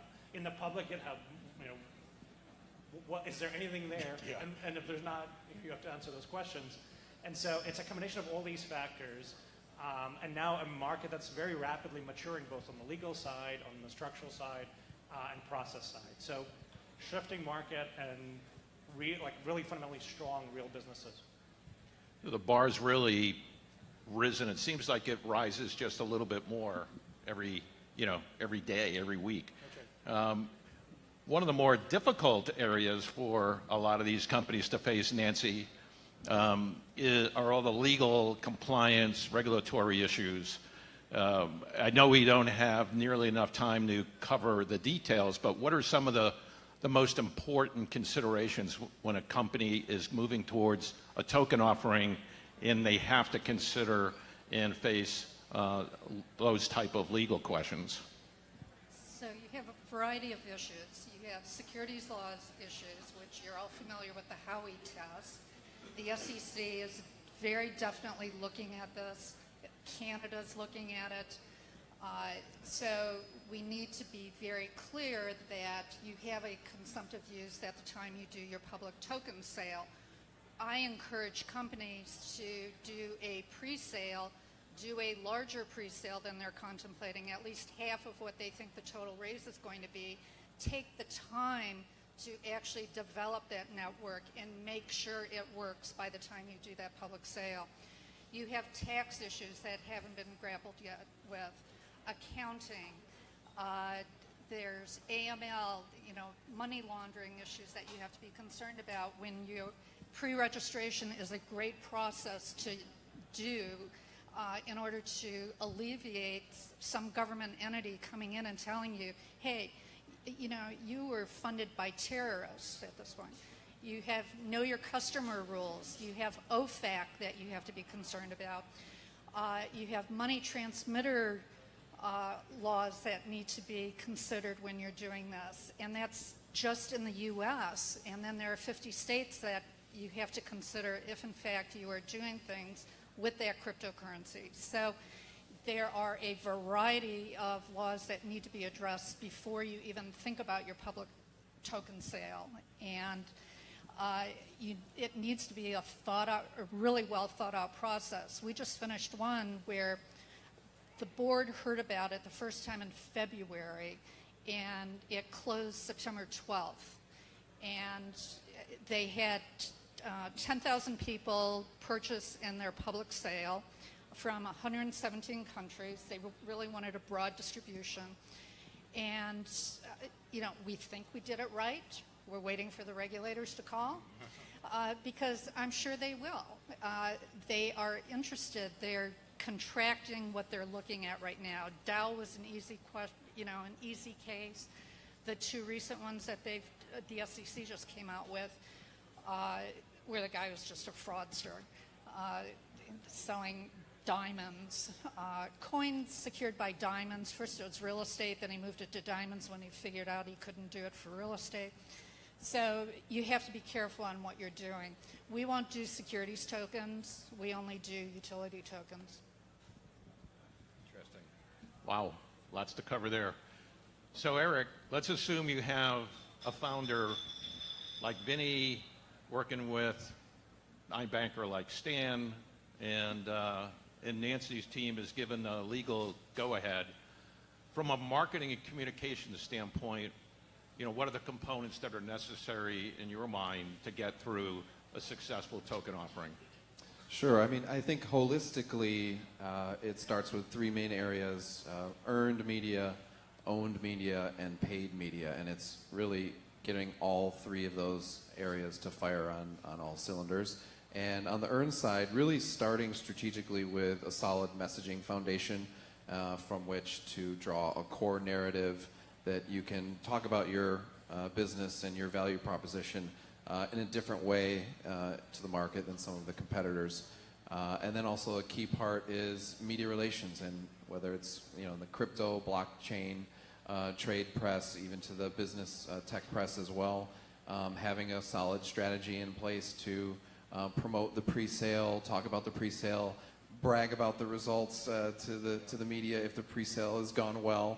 And then also generating hopefully at that stage you will have a white paper. There's certain blog post content that you can pitch to the media as part of that, and then integrating paid display advertising, especially on a lot of the crypto sites where a lot of potential token holders are reading and interested in ICOs. Making sure that you're listed on a lot of the ICO listing sites as well is an important part of it. And then another big part is the social part, making sure that you're supporting your communications on the right channels, not just on every single social channel that there is, but thinking carefully about your target buyers and the audience you want to influence and where they're active on social. That's it. Can I throw the cat amongst the pigeons? So, full disclaimer, Spark PR is actually my PR company, and they do a great job. So I'm a big fan of PR, media relations, and if you watch my tweets, it's like I'm more interested in the influencing side of getting the media attention around what you're doing. As an investor in these token sales and ICOs, I can almost, in fact, I will say I've never bought any token sale if I saw an ad. Yeah. Kind of on principle. The best stuff that I've bought is stuff that you guys have not even heard about. Because it's so good, it goes into the private pre-sale market with select people in Silicon Valley and the networks, and it doesn't go public at that point. And by the time it goes public, it's like, like Filecoin was just oversold massively. They didn't even need to advertise. So one of the warning flags for me personally is when I see paid media around an ICO. And that's just as someone who's a more sophisticated buyer of these things, because the problem I've got with it is it's really easy to convince dumb money to get into something by using paid media and getting that, because there's no real influence. They see an ad, they click on it, they go put money in. Now, it doesn't mean that all the projects running ads are bad. In fact, some of them they just don't know how to market or get the influence around what they're doing. The problem is that it creates this hype factor and hype cycle, which I believe is going to, in some cases, and it's hard to tell which ones, it's going to attract government regulators to come in. And that's the concern. And if a government regulator comes in and says, did you buy paid media on this thing? and did Granny lose her life savings on it, or whatever the case is, your coin goes to zero at that point. Like, it can get shut down.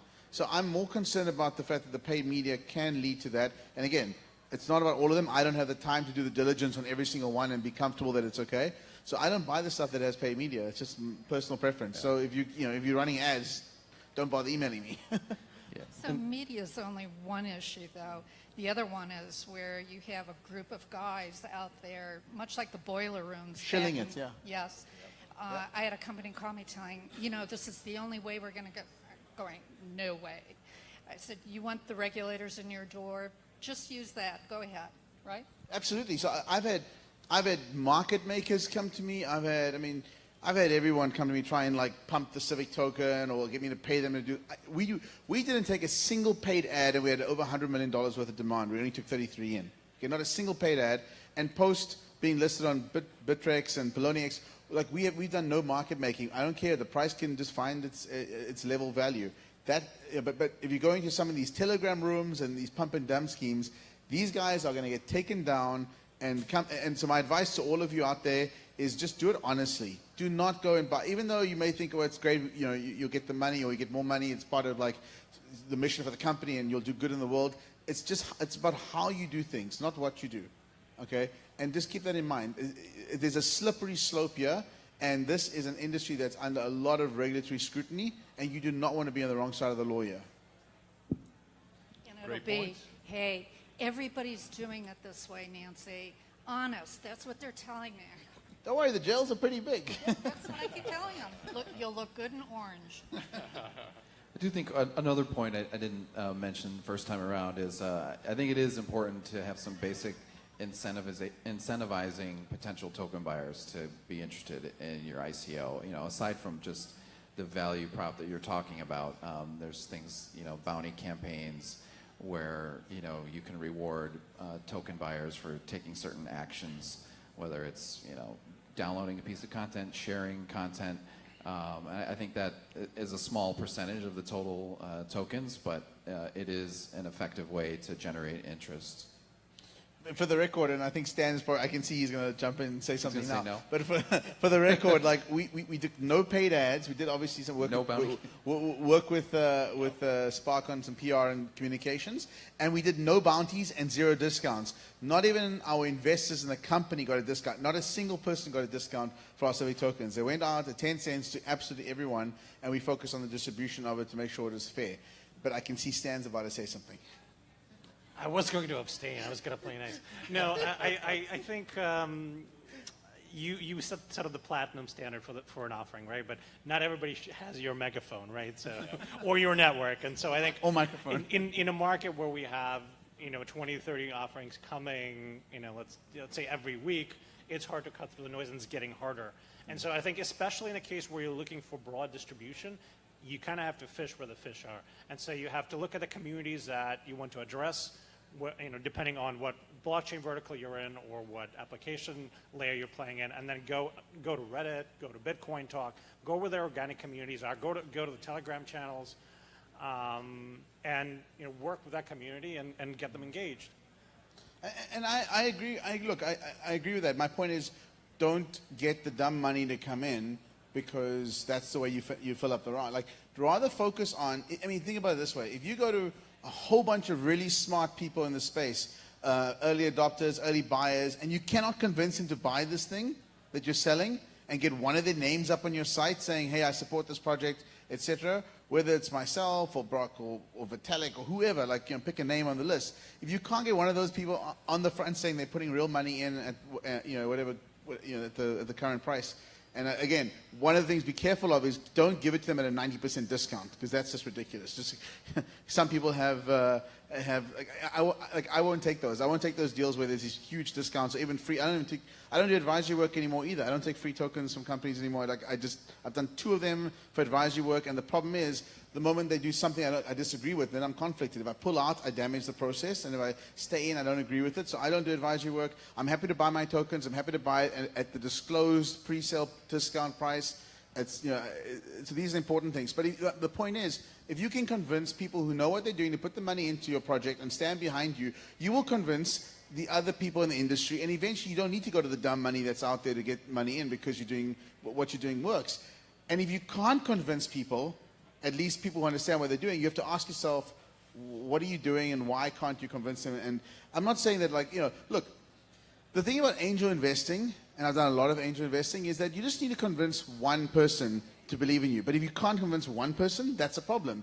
VCs are a much different, higher bar. They want traction, they want a whole bunch of other things before they write a bigger check. But angels for 25, 50K checks, there's a lot of us out there that will put money in. And so if you can't convince one person in the top 50 or 100 lists of blockchain influencers, people understand what they're doing, you've got a problem. But that's why you have to be really strategic when you're doing your pre-sales, right? Yeah, exactly. That's exactly the point. You can't don't offer the pre-sale to the general public. That doesn't work.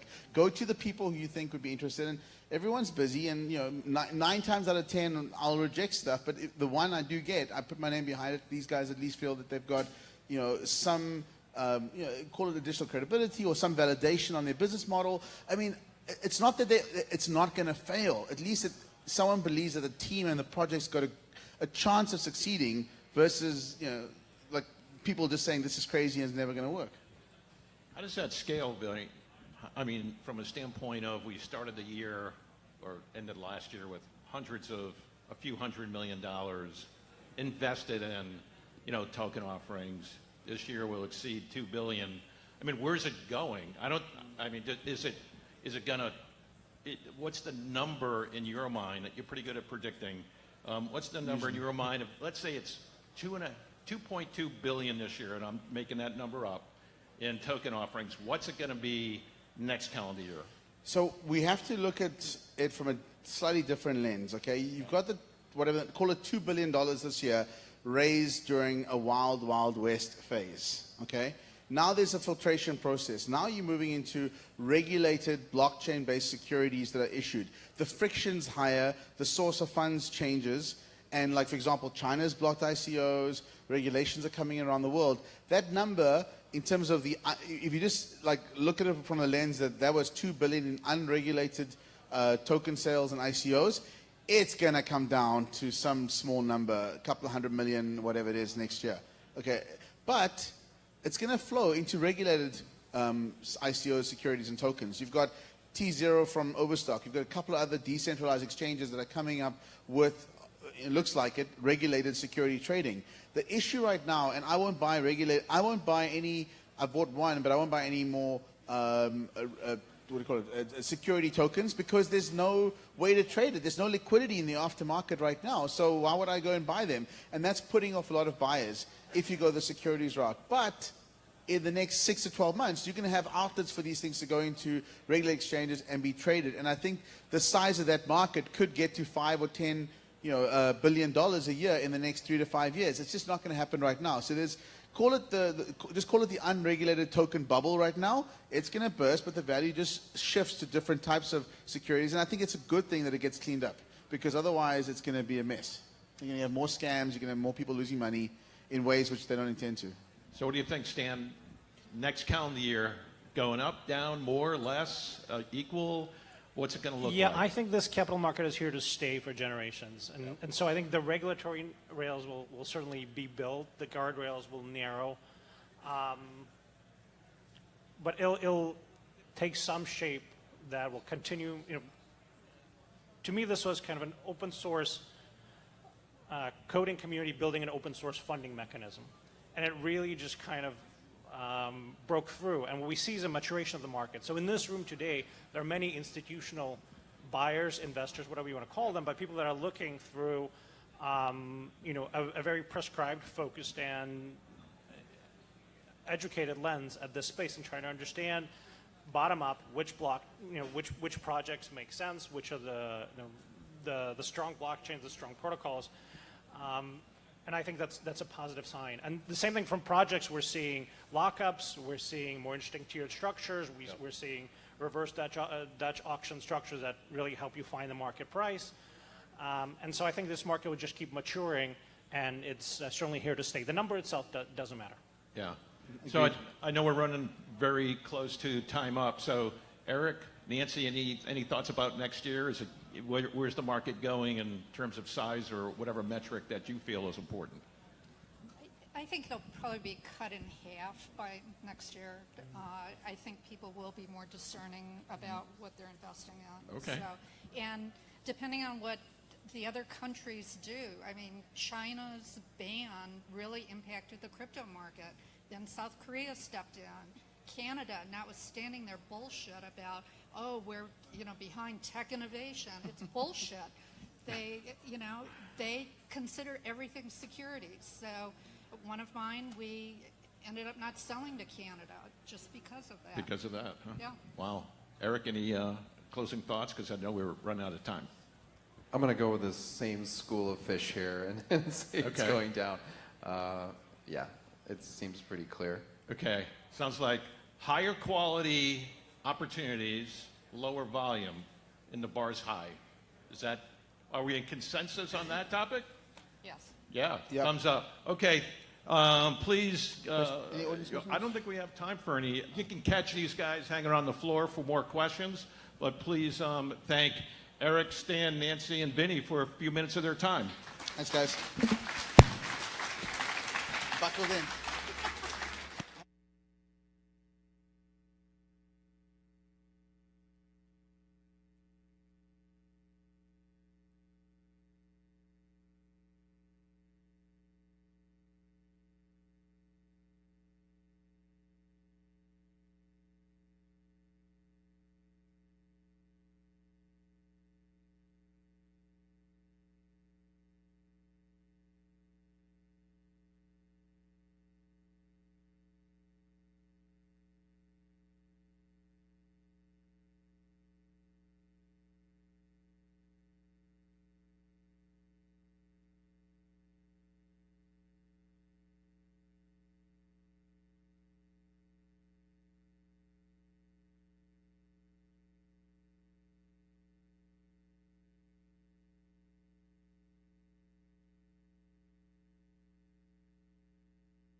Hello, everyone. Wow, what a great turnout, a great conference, and above all, great food. But last but not least, thanks for the beers. So with that said, my name is Samir Dikshit. I'm the Senior Director for Sparran Security Labs. We provide a bunch of services in cybersecurity space, and for today's topic, I'm going to talk about what does it mean for blockchain and cybersecurity. So let's get started. So for today's agenda, we'll quickly touch upon what's a blockchain. I think you guys have heard it several times, so you'll be fine with it, even if I skip over it. What are some of the current use cases? What blockchain means for cybersecurity? Some of the security challenges around blockchain. And then what are some of the solutions or things that you can implement to be a secure organization? And then in between, we'll probably have some trivia things for you. So what's a blockchain? Blockchain is a distributed ledger that groups transactions and records in blocks of data. But the three key factors there are, it does it with confidentiality, integrity, and availability. So remember that. So just a little bit of a history on blockchain. It was sort of the concept was first came out with Satoshi Nakamoto-san having a white paper out on Bitcoin, a peer-to-peer electronic cash systems, and that's when it went sort of viral. And we stand today with tons and tons of use cases around it, from anywhere from financial services, healthcare, patient records, automotive is actually getting into it with car sharing, as well as mobility services, identity management, you name it. And some of the speakers that have come before me, they have talked about how creatively they are using blockchain in solving different problems. So what are the key objectives for any cryptography? Three fundamentals. It's a CIA triad that, if you know, it's not the same CIA that cracks on criminals. It's confidentiality, integrity, and availability. Confidentiality, that data is available to authorized user in a confidential manner. Only an authorized user should be able to assess it or access it. Integrity, only an authorized user is able to make changes to it, and there is a traceability that he or she made the change. Availability, that the data is available to authorized user at any given point in time. So now let's talk about some of the risks that cybersecurity has on the basic fundamentals of blockchain, which was built on CIA, starting with confidentiality. So as we go towards, particularly in a private blockchain, right, protecting that blockchain network access is fundamental in securing the data access. Why? Because it's common saying, if you can get to my network, you can get to my data. So that's an issue. Security risk number 2, and this is sort of an eye chart. If you can read all through that in 5 seconds I will give you another t-shirt.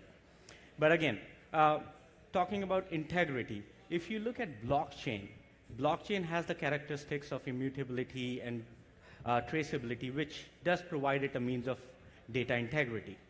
But the same cannot be said for things like smart contracts that are using that. These are programs, software programs, that allow for a straight-through processing of and interacts with other smart contracts. What's the issue with that? Have you guys not heard of software being breached? Have you not heard of softwares being hacked? And it would be a domino effect, because these smart contracts are linked with one another. So if one goes down, there would be ripple effects of it on implementation of it, all the language itself that has been created. Last but not least, the availability. Internet has been sort of being plagued very recently with all DDoS type of attacks. Either it's for the disruption of internet, disruption of services, and so that we are all the blockchain implementations that are also connected to this backbone, we could have the same triple effect of that into our own implementation in terms of availability. So what can we do? With that, I'm going to actually pass the mic to Tej, who's going to talk about some of the recent learnings that we have made by assessing some of your peers, especially in the blockchain industry. So we get called for whenever there are incidents, so we provide incident services. We do also do proactive testing for some of the blockchain industry, where either they are getting ready for their ICO. Because again, one of the things that I do want to stress is, until you get to that ICO stage, you're not really a main target for an attacker, because at that time you're a concept. But once you are an ICO, there is a value in it that kind of like raises the interest for an attackers. So with that, I'll transfer it over to Tej. Thank you, Samir. So as you can see, security is always an afterthought. That's why we're 7 o'clock in the evening.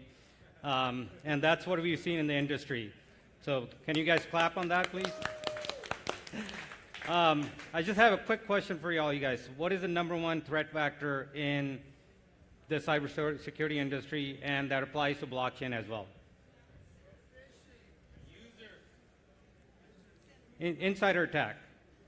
That's the number one threat in every cybersecurity breach that we've seen, and also in the blockchain space. Michael Pickler was earlier speaking here. I don't know, who's read the Looting the Fox? Has anybody read Looting the Fox? Looting the Fox. Shapeshift was they had an insider breach.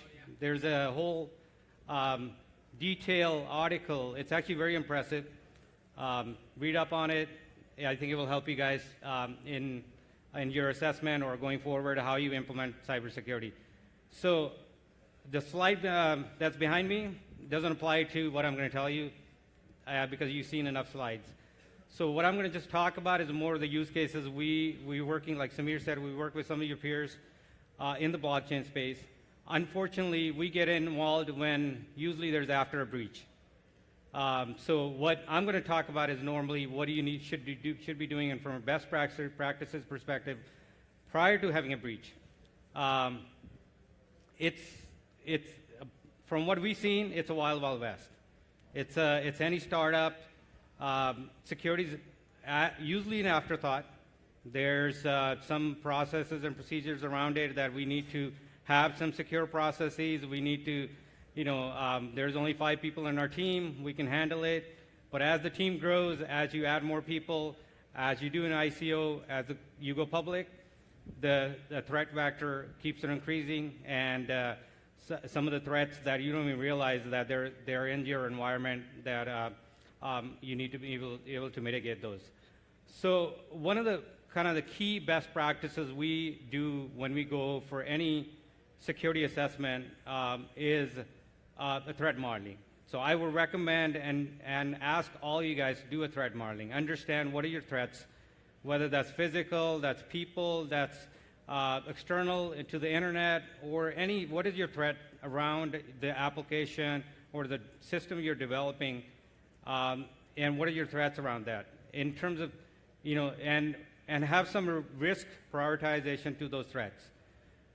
Next step that we do usually is more of a security architecture review. So I would recommend everybody look at your architecture, whether there's an application, whether in terms of your infrastructure, what are the things you're deploying? Kind of the key concern we see in all your blockchain space is that it's cloud hosted.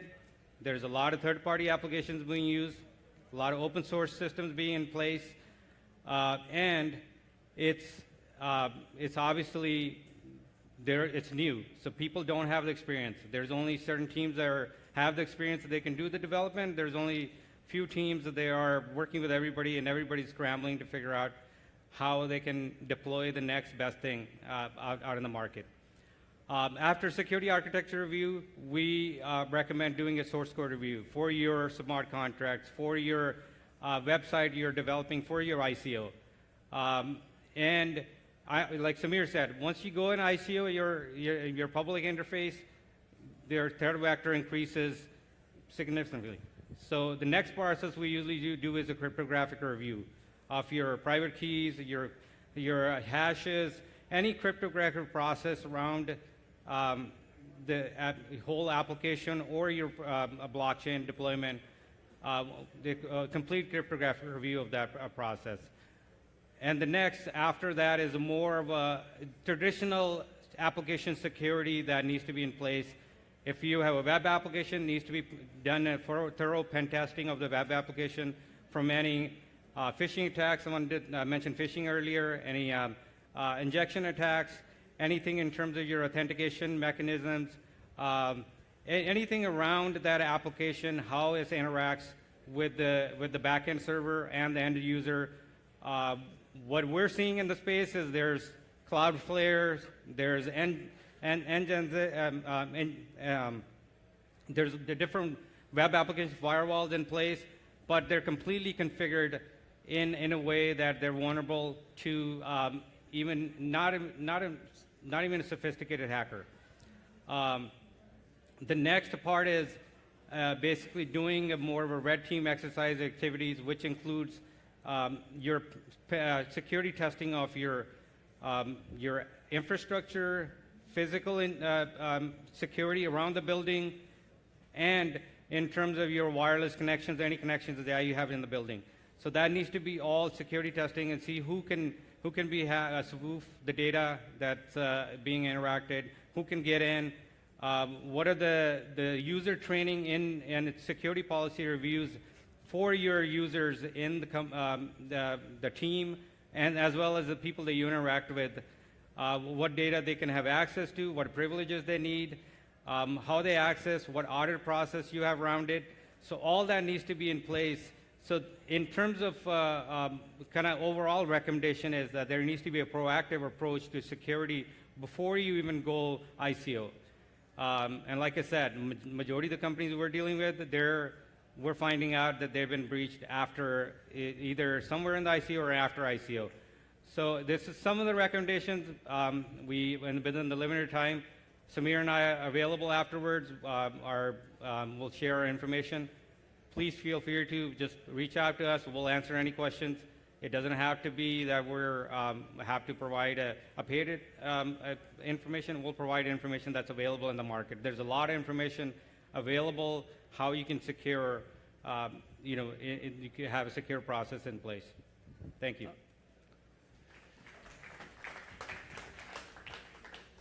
So how come he got the clap and I didn't? That's why I'm back again. So why we are here, right? As I said, before you go to ICO, or if you are in ICO and you're the unfortunate ones who get hacked, Sparn can provide a lending hand in terms of making sure the risks get mitigated, you're secure again, as well as also help you get to having secure processes and applications and things in place. Above all, I did talk about DDoS, right? So it's very important to make sure that you have IDS, IPS, and firewalls in place. If you don't have those, that's the first step. Once you have them, then also it's important that you get like a third party to validate that the rule sets that you have on it, can those be bypassed? The configurations that you have done for your IDS and IPS, are they bulletproof? Because what we have seen, as Tej mentioned, most of the companies that we go in and they get breached, we ask them, do you have IDS, IPS? It's like, yes, we have. But they have configured their firewalls with the default username and passwords that it came out of the box with. That's not going to help you. So, and again, I mean, attackers out there are inventive. So you might have blocked a particular signature, but they are trying different variants of it, and we can help you with those. So we could help you with anything from your network, making sure your private network is secure. You're using applications and mobile applications for your users to actually interact with your systems. Those are, again, an attack surface that could bring lots of attacks into your organization. So those needs to be secure as well. And we could provide an assessment of your applications and mobile applications to tell you where the vulnerabilities are and provide you remediations. Last and not least, as Tej said, he actually leads the software architecture team, so you can come in and do a full-on threat analysis, threat vectors, and have his team come in and tell you which are some of the issues that you have in your code that could lead to a next buffer overflow attack or any injection sort of attacks or phishing attacks. So with that said, thank you. If you have any questions, please come back after the talk, and I'll be happy to give you my contact information. You can reach us at securitylabs@sparn.com, and this also has Tej and my email IDs if you want to reach us directly. And enjoy the show. Thanks for your time.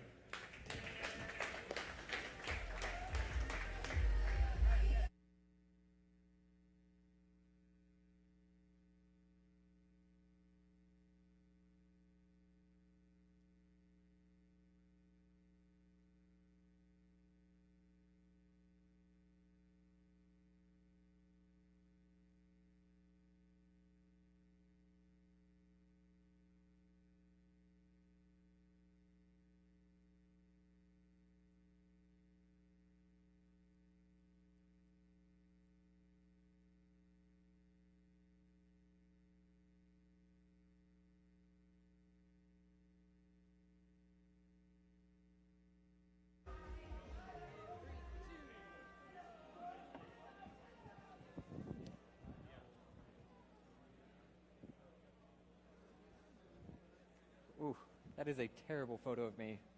Can we take that down? There we go. Much better. Hi, I'm James Presswich. I'm the former founder and COO of Storage Labs. We worked on Storage, a distributed cloud object store. I'm here tonight to talk about everything you need to know about cryptography, unless you're a mathematician. On the agenda, this is called Building Crypto Systems, and that's a little loud. There we go. We're going to walk through the 4 cryptographic primitives that enable every crypto system we've talked about today, and how to use them, what they do, and how to string them together to make PGP, and we're going to do it in 5 minutes or less. All right, so first things first. Don't try this at home. Don't do this. Hire an expert. Crypto systems are dangerous. They're made of math and scary things. It's bad. Don't do it. All right, there's 4 basic cryptographic tools.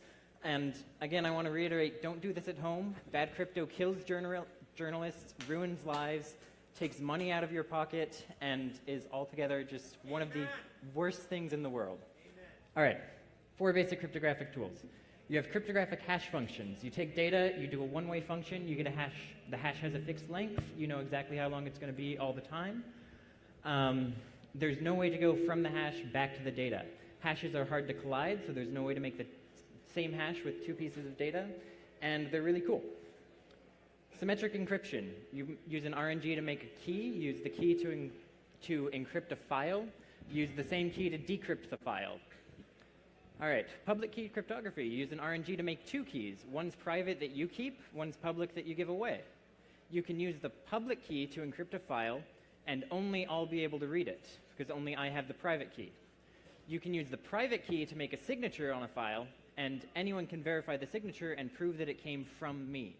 So I can send you a message, you can verify that it came from me, no one else could possibly have sent that message. So, those are the 4 basic cryptographic tools. Bitcoin, everything built on those 4 tools. Crypto systems.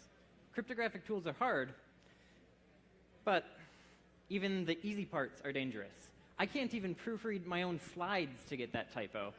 I can't be relied on to actually build a crypto system. I can maybe design one and then get like 20 different academic engineers to help me build it.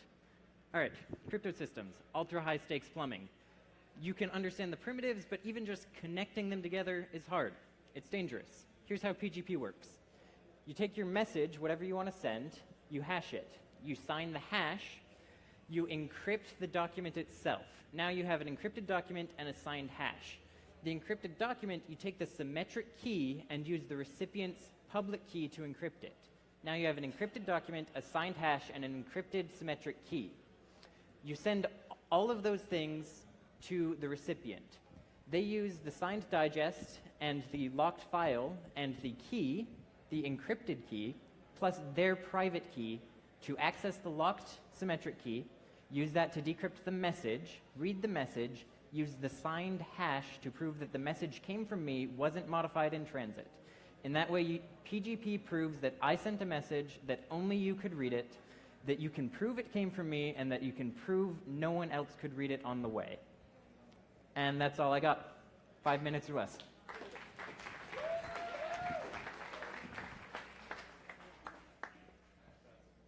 Music? Can we get some music?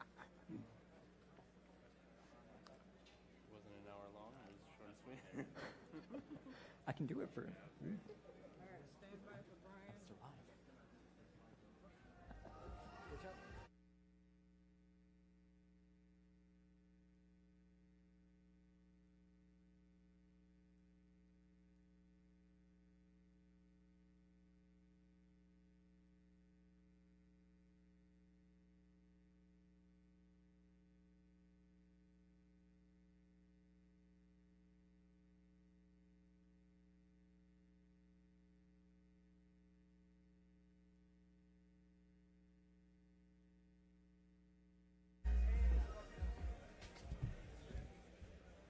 That's not the way you enter. But it is at the end of the day when you're running really, really late. So, all right. Hi, everybody. My name is Brian Hoffman. I'm the CEO of OB1 and the project lead for OpenBazaar. So we're going to have a little fun tonight. We're not going to do the typical product feature, run through here. So how many people are familiar with OpenBazaar? All right, I like that. How many people have actually used OpenBazaar? Okay, that's still pretty good. Okay, all right. So we're going to take a trip in time all the way to 2009. And everybody knows what happened in 2009, right? Our friend Dorian Nakamoto, Satoshi Nakamoto invented Bitcoin, right? Okay, so one of the awesome things about Bitcoin was that it was programmable money and it allowed us to operate financially and permissionlessly, okay? And so about this time in 2009, there was a certain somebody who was thinking very hard about what this kind of technology could actually enable, right?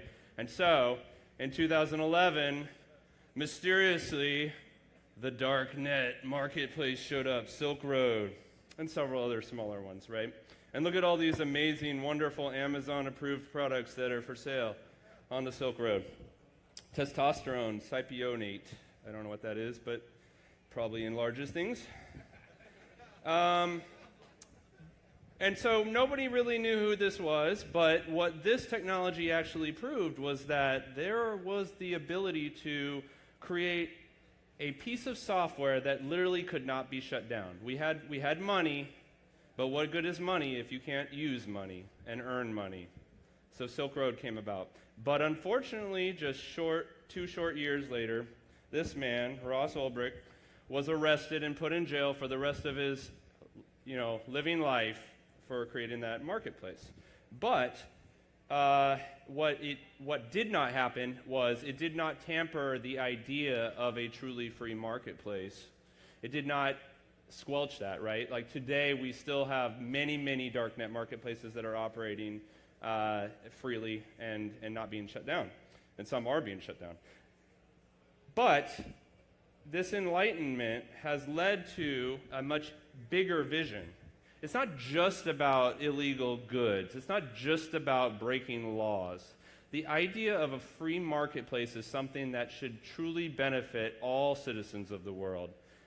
And so, in 2014, there was a hackathon in Toronto where several developers got together in order to win a prize and came up with the idea of dark market. And actually, there may be 1 or 2, I think, of the original developers here in the audience somewhere.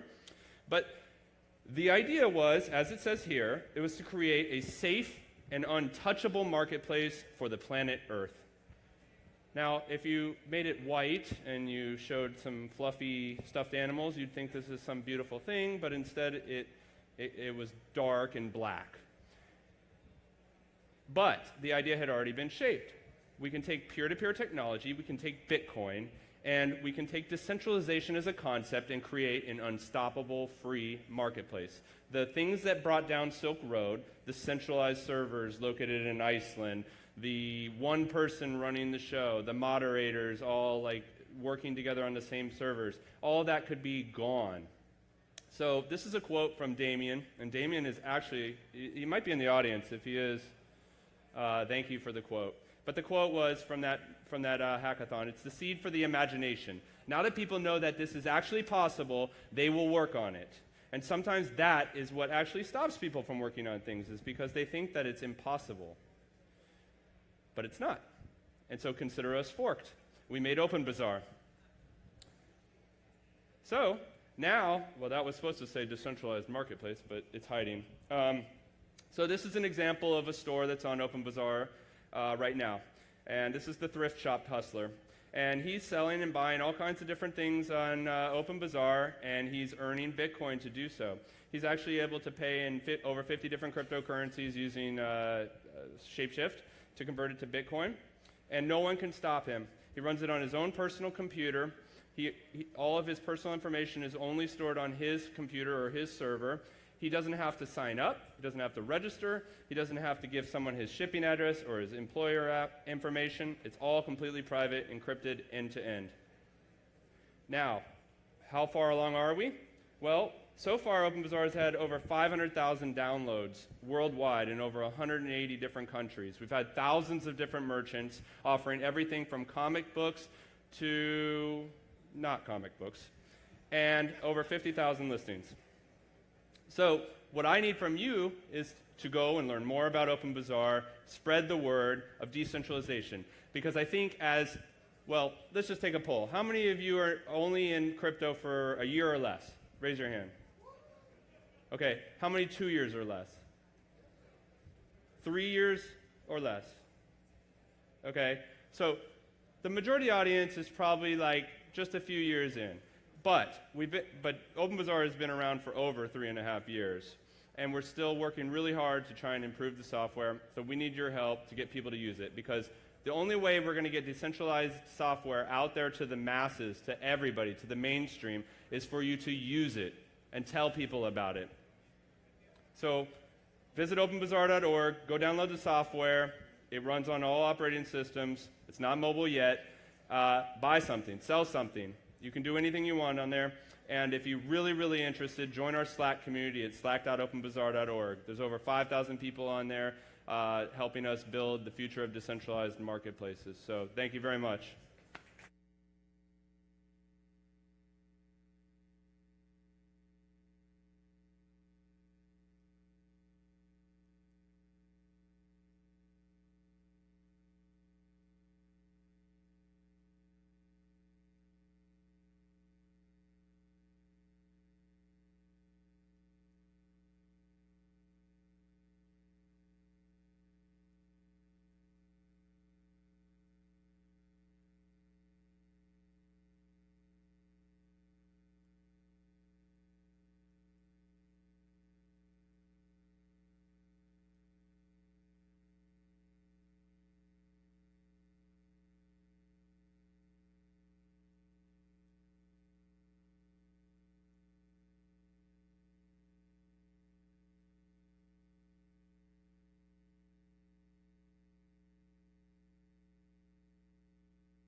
Hi, I'm Rafael Sultanov, the CEO of DAppBuilder. It's a mobile startup that creates dApps based on a DAppBuilder. So how does it work? DAppBuilder allows you to customize existing smart contracts and deploy them on Ethereum blockchain. So what kind of functionality do we have? It's basically predefined customizable smart contracts that you can customize by using existing user interface, web interface, and by using DAppBuilder. You customize, you modify them, and deploy in DAppBuilder and get mobile and desktop client. So how it works? This is for interface, just example. You just modify input, change the data, choose one of the smart contracts, create a token. This is the marketplace of smart contracts. So what kind of problem do we solve in this case? You would ask. We solve the problem that there's not many developers for smart contracts. It's complicated, it takes time, there's the security issues, and it's just hard to maintain it, right? If you want to change something. So it's easy when you have web interface to modify smart contract. It's instant and easy. So then you would ask, what is DAppBuilder? It's basically like Wix for dApps, Wix for blockchain applications. It's the same principle. You just choose one of the predefined smart contracts, you modify it, you customize, you deploy, you use web interface to manage your smart contract. And you can use any open source smart contracts.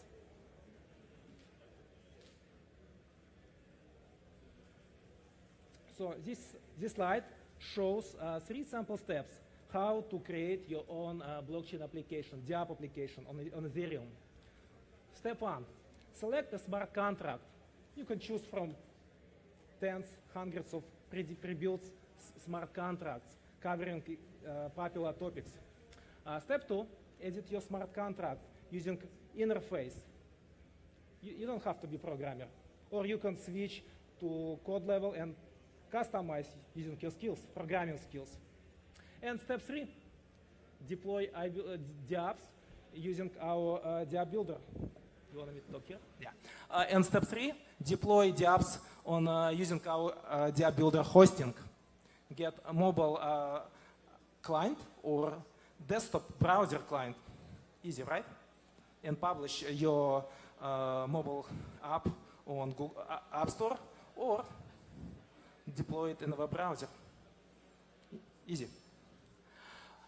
What's next? So again, what does the App Builder ecosystem? It helps you to promote your DApp using the App Builder marketplace. So we have big user reach, and we help you to promote your DApp. Again, what's the App Builder? It's easy to use the app creation, customization, and deployment platform. No coding required. Create and publish your DApp using web interface. No installation required. So the App Builder is founded by iBuildUp and executives from iBuildUp and its investors. And iBuildUp has been in the business since 2011 and has over 50 million downloads. Over 150,000 mobile apps published on iTunes, App Store, and Google Play, and 2.5 million app developers.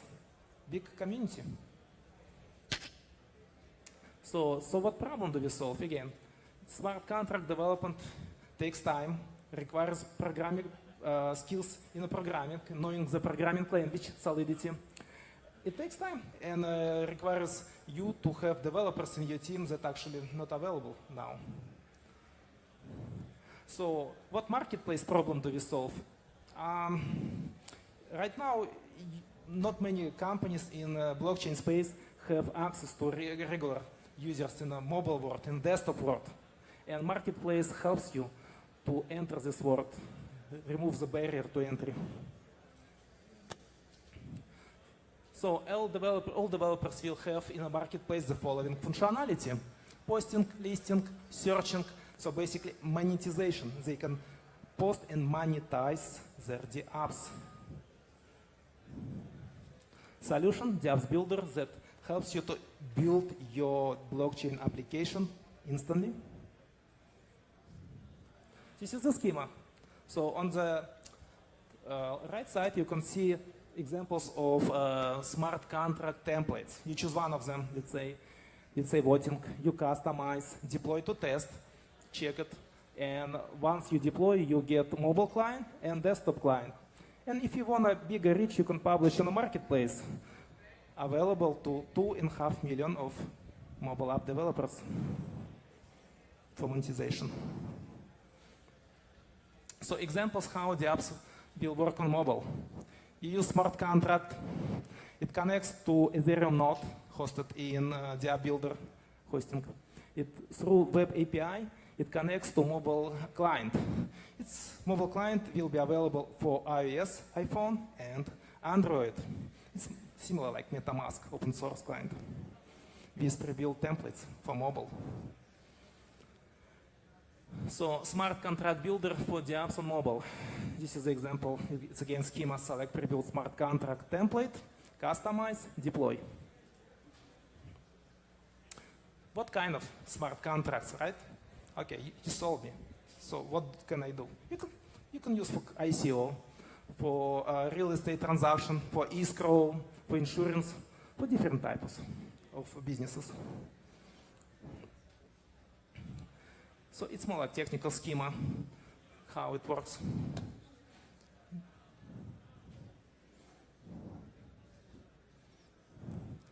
So again, if you have your existing DApp, you don't want to use our smart contract. You can connect it through the Ethereum client and web API to mobile client, the app widget, and post it on mobile. You don't really have to use our smart contract library. It's another way to connect your app with mobile apps.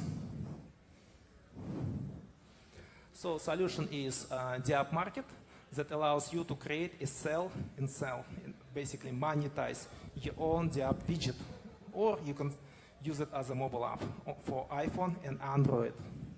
So there's two types of monetization. So developers receive token and use them to exchange, to monetize, and for membership. Different type of monetization. So you need to use web browser to build your app. You don't really need to install anything. It's easy. Different type of widget, mobile wallet, network web API, and Ethereum client. So we have smart marketplace consisted from smart contracts that with different type of logic. We have marketplace that will have smart contracts that will have the app builder with mobile templates and widgets. So again, you can post your mobile app for iPhone or Android as a widget where mobile app builders can drag and drop your widget into their mobile apps and reach 50 million of users on mobile instantly. It's about token, how you can use it. So the bigger network grows, the more usage of the token. It's about token, and so it's about value, how it will grow, the network effect. It's a team. It's a team consisted from long employees from iBuildUp working together for 5-6 years.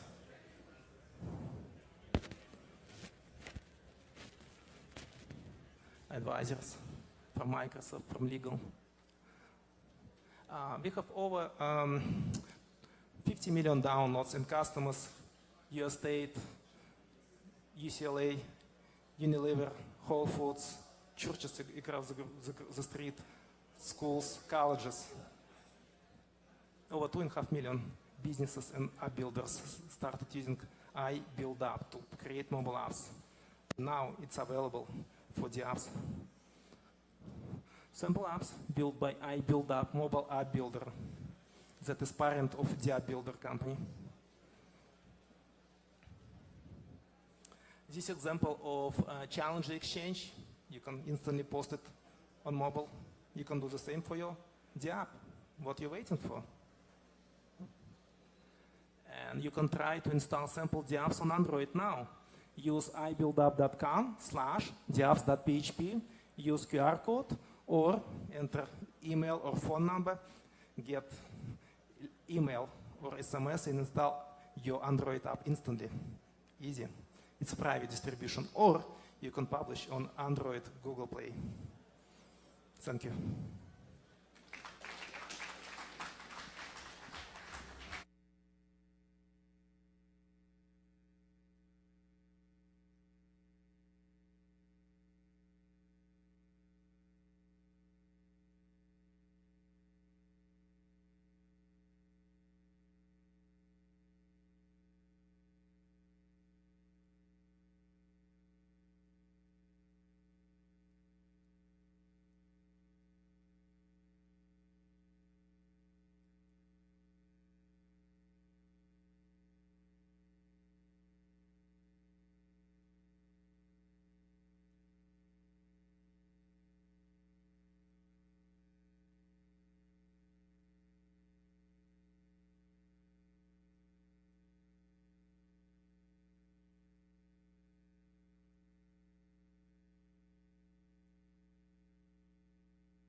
Hello.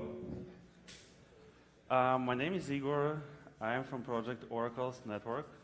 So Oracle's Network is a new blockchain based on Ethereum protocol with a new type of consensus called proof of authority. So this consensus is reached by independent validators.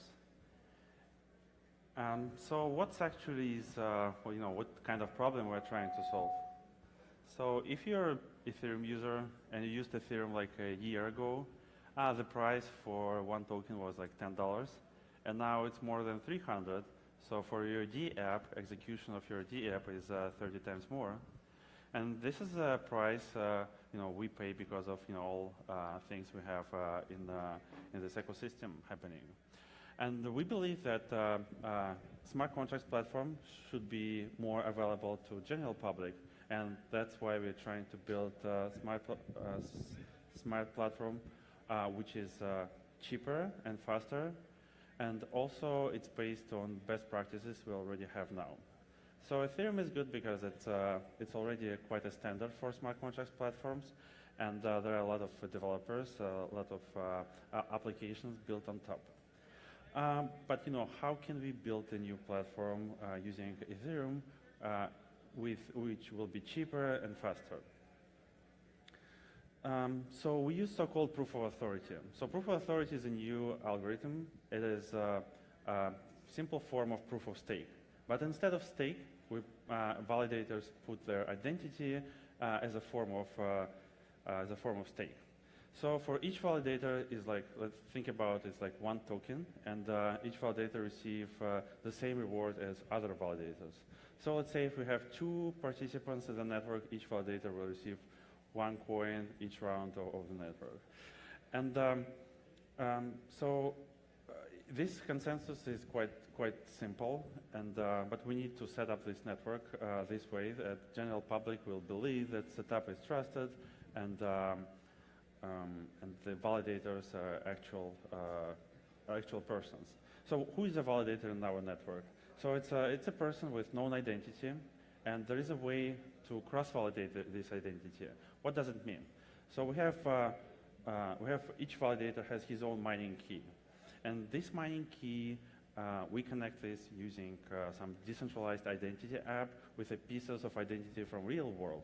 So let's say we have proof of physical address where the app where a validator can connect his mining key with his physical address, and therefore any concerned third party can cross-validate his identity without trusting to this to his information, because it's provided by decentralized Oracle. And from the other side, we have governmental services where you can validate identity of validator. So to be able to make this, we use licensed professionals, and in our use case, we use US public notaries as validators, because as a public notary, your identity is public. So any concerned third party can go to a governmental website and check identity of each validator. Information like physical address and full name is available to anyone. And there is a way how you can verify this identity, and therefore you can connect Oracleized information on-chain and the information on a governmental website, which is a kind of Oracle. So there is also a role called Master of Ceremony. It's a person who set up this type of network. When we set up and start this network, someone should distribute keys to all participants, to all validators, and this person actually start a new network, and after this network operated by validators using self-governance mechanism. So here's an example of our validators, and there are public notaries in different states, and I can see some validators of our network here. And these validators secure our test network, and for our main network, we'll have 25 validators. So it's easier because, when this open network will be established and will be connected to exchanges, and will be some trust which people who will participate in crowd sale will put into this network. It will be simple to make a fork of this network, like to start another network based on same set of validators or a new set of validators, and therefore to use this type of consensus. So what are use cases for cheaper and faster Ethereum network? So we believe that right now, projects who are building on main Ethereum network, they can move to new blockchains, especially if we will provide them a way how they can migrate their state to take data they already have, clients, and move them to new network. So developers can develop the same dApps they already developed on main Ethereum network, and obviously, it can be any type of dApp we already have. So because this consensus is also movable, we introduce idea of consensus as a service. So let's say one organization would like to start their own open network, and the problem here, how they will secure this network. So right now, if you think as organization how to set up your own network, you have some options like proof of work, proof of stake, and proof of authority. But let's say if it's proof of authority, what we usually call private network for in current use cases, how to make these authorities open. So if you see an example where someone used already this proof of authority with open network, you can take the same mechanisms, the same mechanic, and embed it inside your open network. So what's the biggest features of Oracle's network? So we have a faster block time, and there is no mining. So that it means that computation spent on reaching consensus is we need much lower amount of computations. We have built-in governance. So using this type of governance, validators can self-govern themselves. So after we set up this network using master of ceremony, we can validators will be able to add or remove validators without master of ceremony or people who set up this network. So it's self-governed. So we can make legally recognizable hard fork decisions. And if you know about story of Ethereum last year and this year, probably in some cases, general public will have ways to protect them from decisions of meritocracy, like people who are on top of developers' ecosystem. So it also can be a model for hybrid networks. Hybrid networks means that we can connect open networks and private networks using bridges. And bridges are a very natural way of connect networks based on POA consensus. And also the network itself supports some dApps which are beneficial to start this type of network. So let's call them proof of identity dApps, self-governance dApps, and this type of applications can be used by different parties. So we work with industry leaders. Satoshi Fund is our first investor, and we are a technology partner of Parity Technologies, who are creators of Ethereum. And we're members on the Enterprise Ethereum Alliance and International Organization for Cryptographic Research. So we plan to start our main network in November 2017, and we will perform the first in history cross-chain ICO. So ICO will be conducted on main network. So funds will be collected on main network, and using decentralized bridge, tokens will be unlocked on Oracle's network.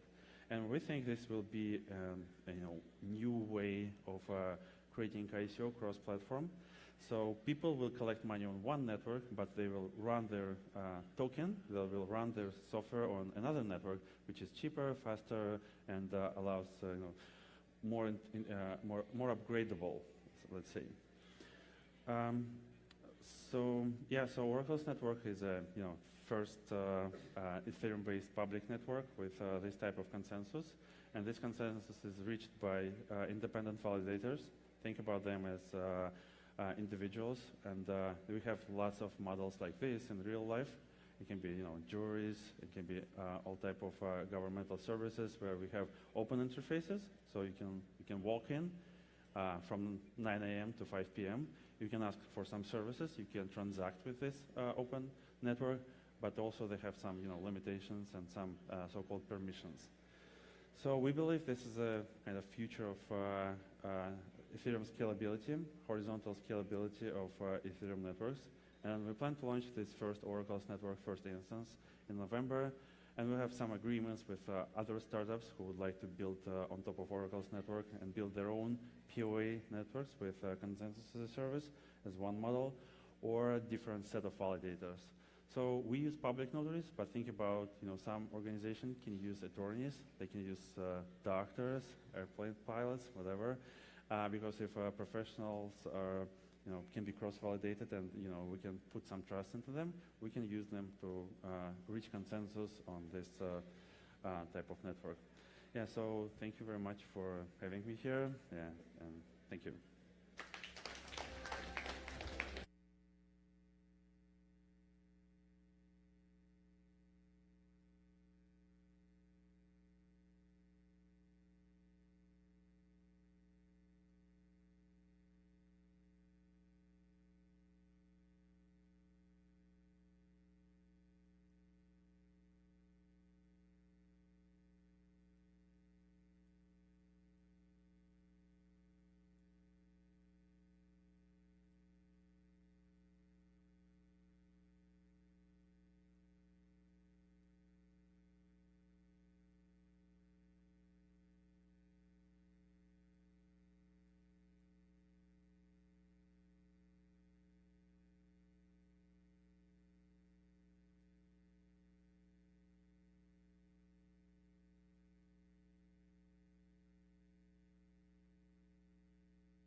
Hello.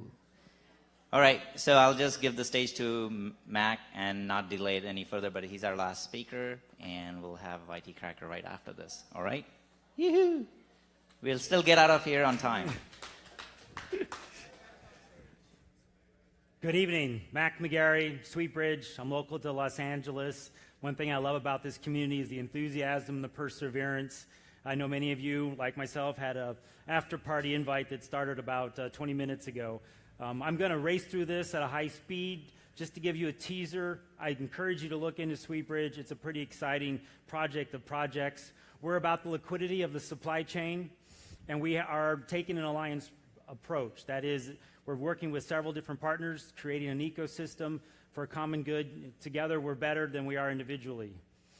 3 things that we do. If you take away what is Sweetbridge, we are going to tokenize the supply chain assets and create liquidity. That is, you have an asset, be able to use that in a cash format. If I was going to ask one question to a promising ICO or token generation event or crowd sale, and I was in the crowd today as we've all been meeting different projects, one question I would ask is, what's your strategy for crypto economics to align interest to get the network effect from your community? Now, one of our first speakers today, Brock, talked about this. I didn't hear it in every conversation, but to me, that is the single defining characteristic of why blockchain is different. And we think that we have got a great model for network effect because of our crypto economic strategy. We believe that our token will be among the tokens that become ubiquitous in global trade. We are focused on a very big market, $54 trillion of GDP. Over $1 billion people work in the supply chain. You may not have studied the supply chain. You may have an inclination that everything we eat, consume, wear, drive came from or through a supply chain, from raw materials through to assembly, to finished goods, to final distribution. Trillions of dollars are locked up. And we all know that some of the killer applications for Bitcoin have been moving money across borders, and we complained it took 5 days and cost a lot of money. Well, think about the supply chain. $1 trillion of assets. So let's say you're a lumber mill, you're a rice manufacturer, a car manufacturer, or a sub-assembly. You make the machine, you harvest raw materials, and then after all that process, you then ship it, which takes 60, 90 days to get to your customer. And then what does your customer do? They take 100 days or longer to pay you. So think about that financing of that long sales cycle or that process. What if on invoice, on purchase order, you got payment immediately? This is the single most dramatic change in working capital, not just for the big guys, And we all appreciate the people at the end of the supply chain who sell the high-margin good, the iPhone, the Cisco router, the pharmaceutical drug. But if you look through the supply chain to the very genesis of the supply chain, as you move further away from the finished product, those business models are more fragile, their cost of capital is the largest, their margins are the lowest, and if we can be the great equalizer to provide cost of capital at the same rate that Apple does throughout their whole supply community, think how different the world will be. I'm not going to explain the complexity of the supply chain, but you've heard people talk about all these complicated processes. Imagine coordinating an effort among 10,000 suppliers over 50 countries and distributing to 150 countries. That's a supply chain dilemma. Even very smart people like Elon Musk of Tesla has underestimated the complexity of the supply chain. He predicted he was going to produce all these new cars. Guess what? It's harder than he thought. It's a complicated mess. So think what happens when we bring liquidity to every node in the network, and we automate processes and we simplify it.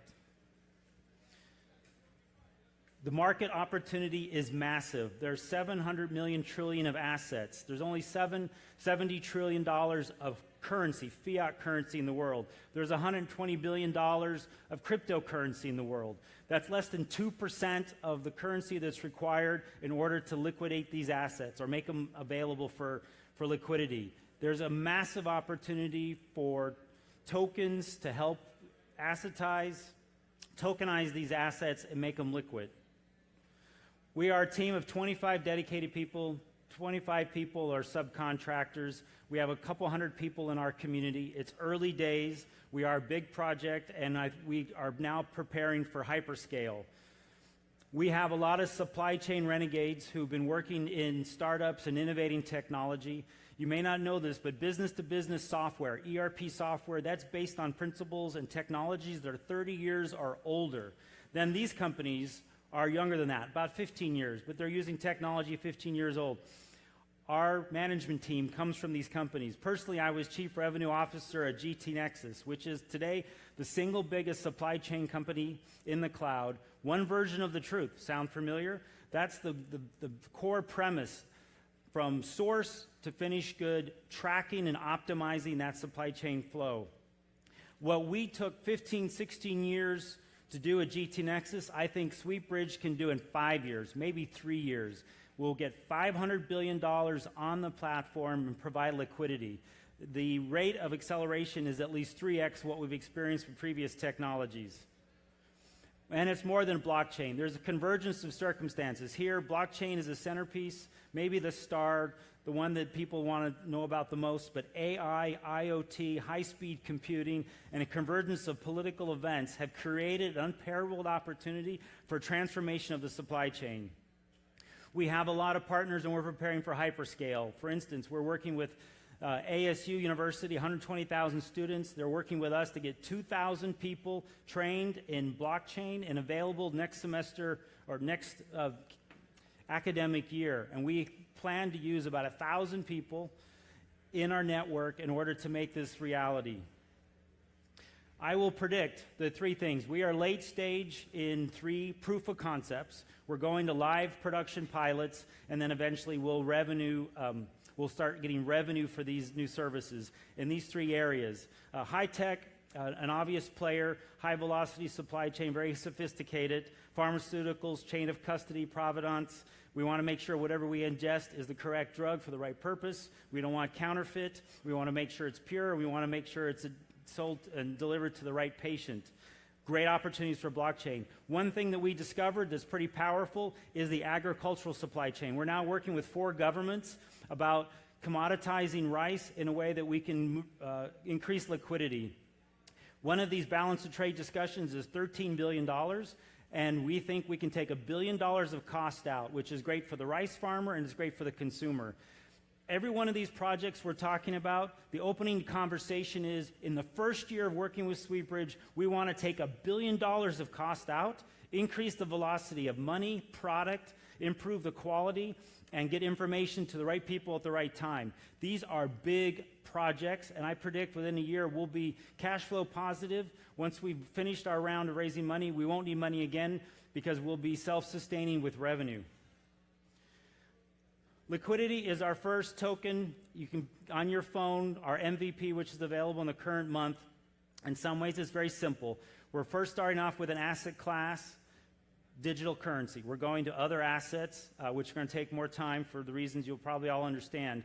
But for us to create an exchange, we're certified and available KYC in 8 countries globally. So we do have the exchange. We're a money services company. We're a commodity token, utility token. But you can put your $100,000 equivalent of Bitcoin on our platform, put it in our vault, and you can borrow against it at 0 interest. And the transaction fees are less than current market rates. We are not trying to solve for the consumer liquidity issue, but to solve for the big complicated business-to-business issue. This is where we're starting. This is our MVP.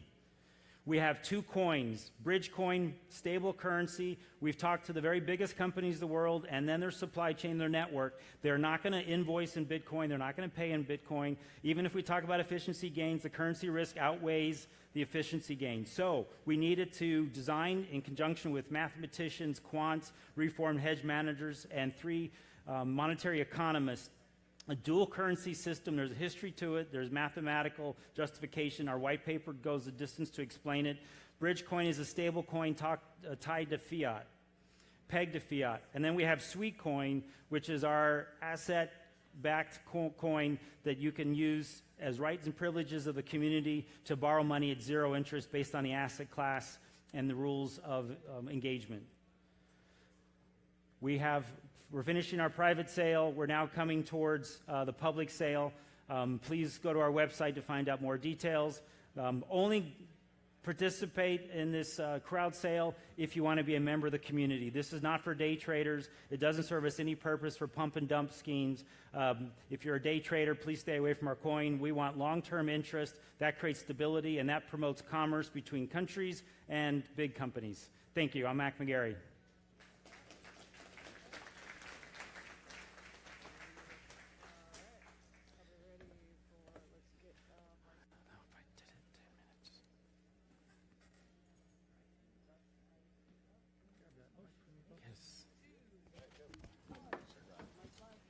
No, this is not happening, by the way. No, that's not happening. No. Everybody, get the fuck up here. Yeah, let's do this. Yo. It's the last thing of the day. Everybody. Yeah. Let's get a big round of applause for Kurt and the BlockCon crew here. BlockCon, throwing it down. What? Yes, indeed. So me and this gentleman here, we've been in the blockchain space since before there was a blockchain space, when it was a Bitcoin space. Used to come to these things, there was 5 people. Now there's at least 50. Yeah, I went I to see you out there. The first conference I went to was 32 people in a church basement. That's not a joke. Indeed. I mean, it's kind of a joke, but Yeah, it it's did a joke. happen. It was the Church of Bitcoin. Yeah. But yeah, now it's grown into this virulent thing. It's amazing seeing all you wonderful, beautiful faces out there hacking it up on this old blockchain, doing the blockchain thing, ICOs, NGOs, RPGs, STC, CPC, STC, PGP, Yeah. naturally.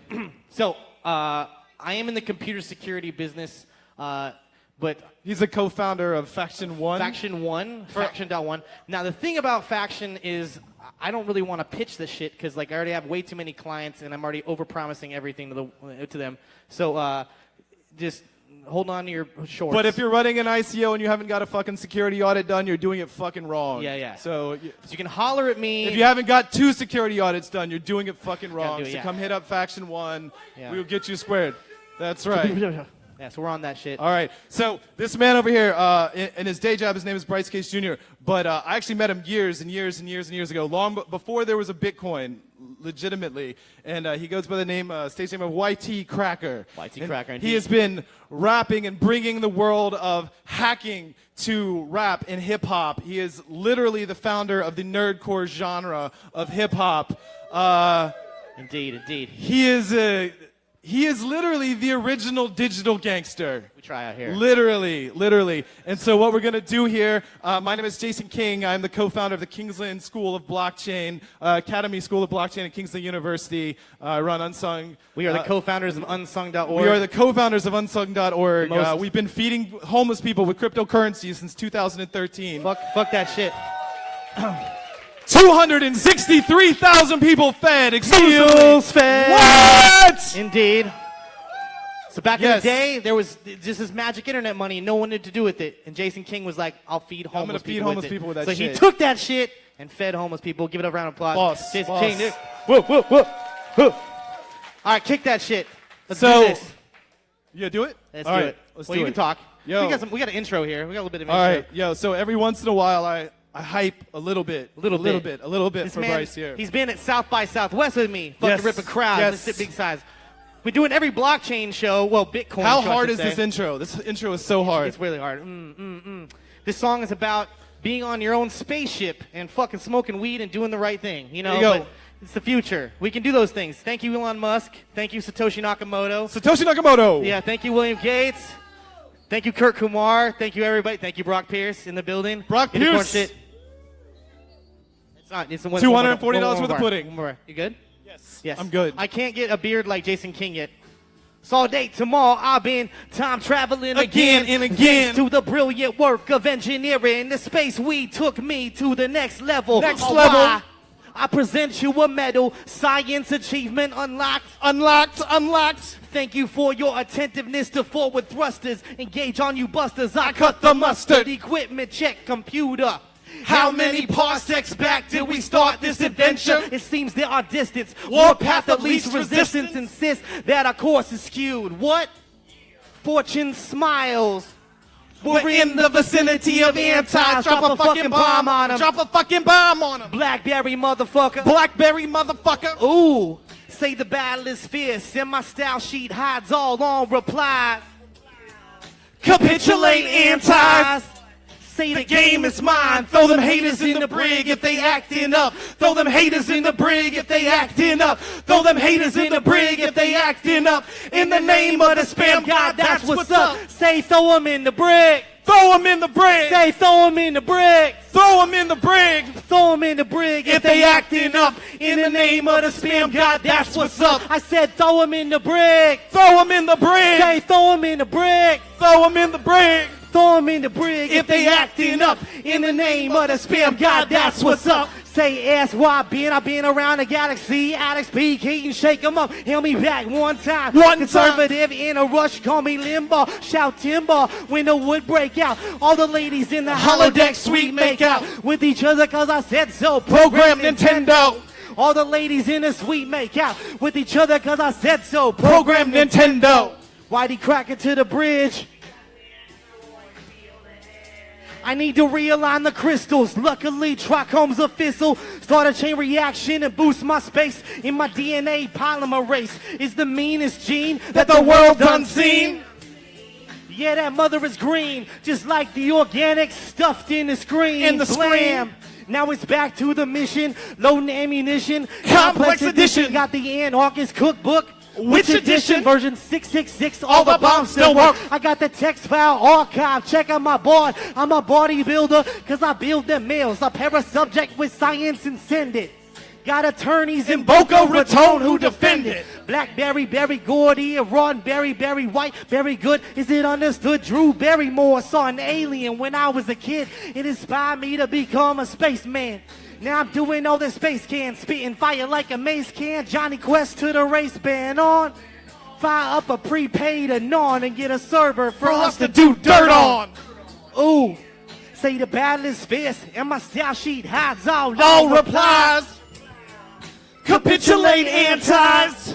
Say The game is mine. Throw them haters in the brig if they acting up. Throw them haters in the brig if they acting up. Throw them haters in the brig if they acting up. In the name of the spam god, that's what's up. Say throw 'em in the brig. Throw them in the brig. Say throw 'em in the brig. Throw them in the brig Say throw 'em in the brig if they acting up. In the name of the spam god, that's what's up. I said throw 'em in the brig. Throw them in the brig. Say throw 'em in the brig. Throw them in the brig Say throw 'em in the brig if they acting up. In the name of the spam god, that's what's up. I said throw 'em in the brig. Throw them in the brig. Say throw 'em in the brig. Throw them in the brig Say throw 'em in the brig if they acting up. In the name of the spam god, that's what's up. I said throw them in the brig. Throw them in the brig. Say throw 'em in the brig. Throw them in the brig. Say throw 'em in the brig if They acting up. In the name of the spam god, that's what's up. Yeah.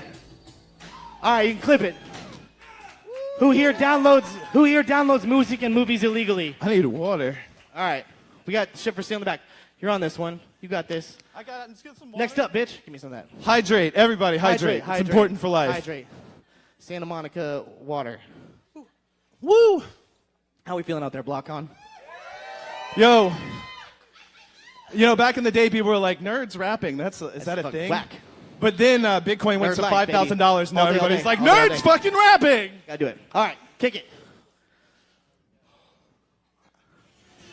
Perfect. Oh, we're doing this? Okay. You got this one, right? Put your hooks up. Put your hooks up. Put your hooks up. Put your hooks up. Put your hooks up. Put your hooks up. It's 3 a.m., sipping on a Volt and chewing on pizza, getting these whiz down, nerd life preacher. I know where's load up, pleased to meet ya. Who's a buccaneer with the gangster features? Yeah, that's me, that's a nerd life preacher. I'll delete ya. Coming to my internet, disrespected, please, I'll leech ya. Lawsuits I'm ducking, checking distro, reduced to nothing. Throwing stuff in fake seeds up on these EDs. Them high beat buzz and a fan and a tech. With a new box, smash that stack. Bought that bitch, WC stat. Got the codes and loaders on that new Batman. Tell us thing IR chat. Southside cider, loaded, emoted. Colonel noted, cracks I wrote it. Key J got a pen, take down this S10 cause the copy paste is frozen. Just a day in the life of pirates. What you know about the hot new virus? Got a day to kick some privates. Seen that new Miley Cyrus. I'm a rapper, I steal music. Got a server, I abuse it. Some say I'm a top gun, drop some bombs on the track cause I Tom Cruise it. Yes, me definitely, I'm a sick MC. Got a crew in the news. Pimp tech on the mic, that's a rap, so get up and cop that fool. Say it. I am a pirate. I am a pirate. You walk the plank. Say it. I am a pirate. I am a pirate. Smoking, I drink. I fixated on avoiding getting raided, getting faded, making pages. Age pass, grab mask, get the wares and the hash, grab pipes and blast. Master Mason in the making bacon. Watch me go with hack and fake them. They don't have the means to make it happen. Hack the box, cheap for rapping. Versatile rapping, I'm the captain, man, the master rapping fast. Shoot the cannon, that's the plan, and I'ma hit the island, I'ma grab the stack. Pirate and fire it, must get a socket. Firewall set up on the box to block it. Little rudimentary, but it's on the bittersweet, so it ain't even fair. To knock it, skills are high on the phone and out. If I ever catch a whiff of the FBI up on my hard drive, just press control, all shift. DOD wipe my disc, where's movies and again? It's clear unanimous. All the P's on the span with, was spamless, burns up like cannabis. Side on the ratio, yeah, I hate to go, but the feds never late to go. Always on time when it comes time to bust hackers and crackers on tracks, you know. Grab the sky, but all that matters is we get away. Yo, oh, ho, and a bottle of rum. And a pirate just hit to say. Santa Monica, I am a pirate. I am a pirate. You walk the plank, say. I am a pirate. I am a pirate. Smoke and I drink. Smoke, drink, hack a computer. Drink, smoke, first person shooter. Smoke, drink, hack a computer. Drink, smoke, first person shooter. Woo! Hey. Whitey fucking cracker! Whitey fucking cracker. In the Matrix. Is my mic on? Is it? Okay, cool. Mic's hot, yeah. Hey, what's up? Hot. All right. All right, so this is probably the best song. This is Bryce's best song ever. This song is fucking absolutely incredible. And we actually, this is from basically, he did a rap musical, like fucking called hip opera. Hip opera. Yeah. Called Introducing Niels. And Check it out. It's fucking incredible. Go get it. It's on Spotify right now, and you can just download it. Download it, pirate it. And this is the namesake title track. Kick that shit, DJ. And it's hot. Perfect. Beautiful. Beautiful. You're beautiful. Yeah, you're beautiful. Give it up for yourselves, everyone. Blockchain beautiful. Oh, blockchain people. Oh God, it's so hot. Eventually, it's gonna be like 50,000 people. It's gonna be terrible. Woo!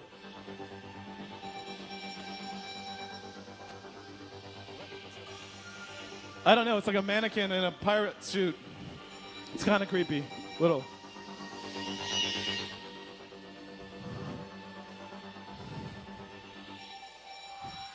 I'm an internet pirate.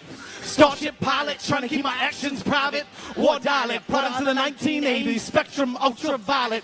big purple smoke on the water till the bottom falls out of all this hacking I'm doing. To my rappers a ruin, trying to make the best of a moment, steady pursuing the fluency. And see what they do to me. I'm an internet virus. Proficient with devices that require a stylist. I admit I got a bias. Going to any bastard silicon, I be rocking a bias. Don't deny this. Firewall rules apply. This pewter hepatitis all on this. They'll fix. Call it ransomware. Give me a handsome man. Fall the phone with my ass be gone. I got a crown. Tether up. Right now, crown. I'm talking about the browser pop. I'm a force and age. RPG, pen and a paper. Code breaking data scraper. Admin on a rampage. Spam page back in the series of clicks on my campaign. Show my damn age every time I reminisce about the good old days. But them days ain't over. I'm still up on that block, standing head and shoulders. In the inbox folders, outboxing motors with a method that will leave the box soldered. I'm a dragon and taint in my ethos. The beat goes on and the hack begins. The root of mission, bitching about the government mission on a treasure pimping. Who's the master of science fiction? I'm in it. Stone is granite, trying to get my land is landed.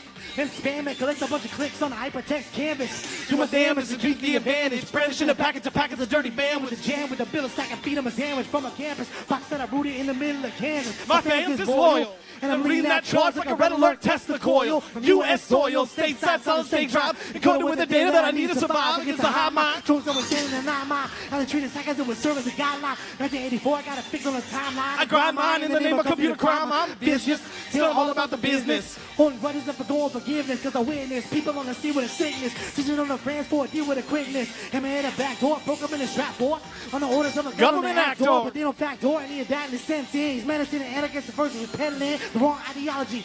Get them actors to follow me before they follow me. Cause I gotta be an oddity. Set up in the music economy. They're on me cause I'm still a computer prodigy. No modesty when it comes to hacking the planet. Spitting on a microphone and pumping organic. Representing Venice like I'm Jennifer Granick. I can mechanics and science all across the Atlantic. Don't panic. Don't panic.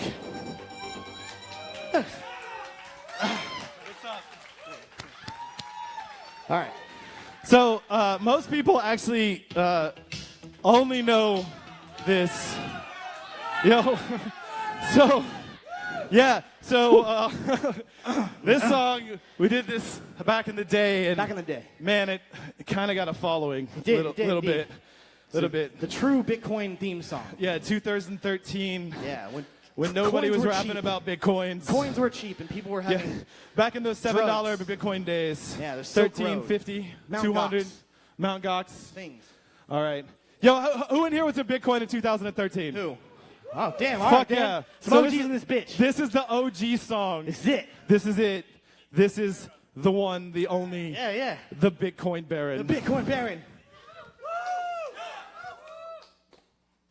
Kick that shit, yeah.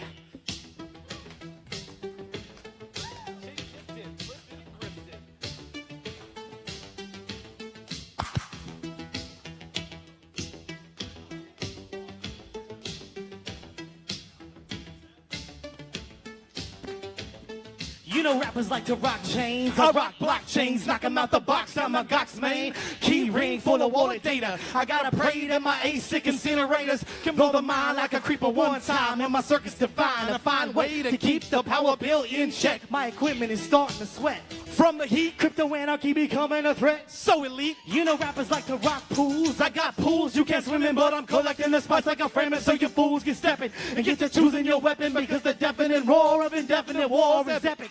I found a new way to deal with the people. I generate an address, then I generate a sequel. I get medieval when I'm taking payments, cause I don't want the NSA all stuck up in my anus. Yeah, I'm a Bitcoin baron, I'm scaring the status quo. Got that crypto dough and the death out to blow. I'll go with them, go get them until prism send us all to prison. And that's a nerdy living. I'm a Bitcoin baron, I'm scaring the status quo. Got that crypto dough and the death out to blow. I'll go with them, go get them until prism send us all to prison. And that's a nerdy living. You know rappers like to sell drugs, but you do it on the streets and you're deader than Google Buzz or Google Plus.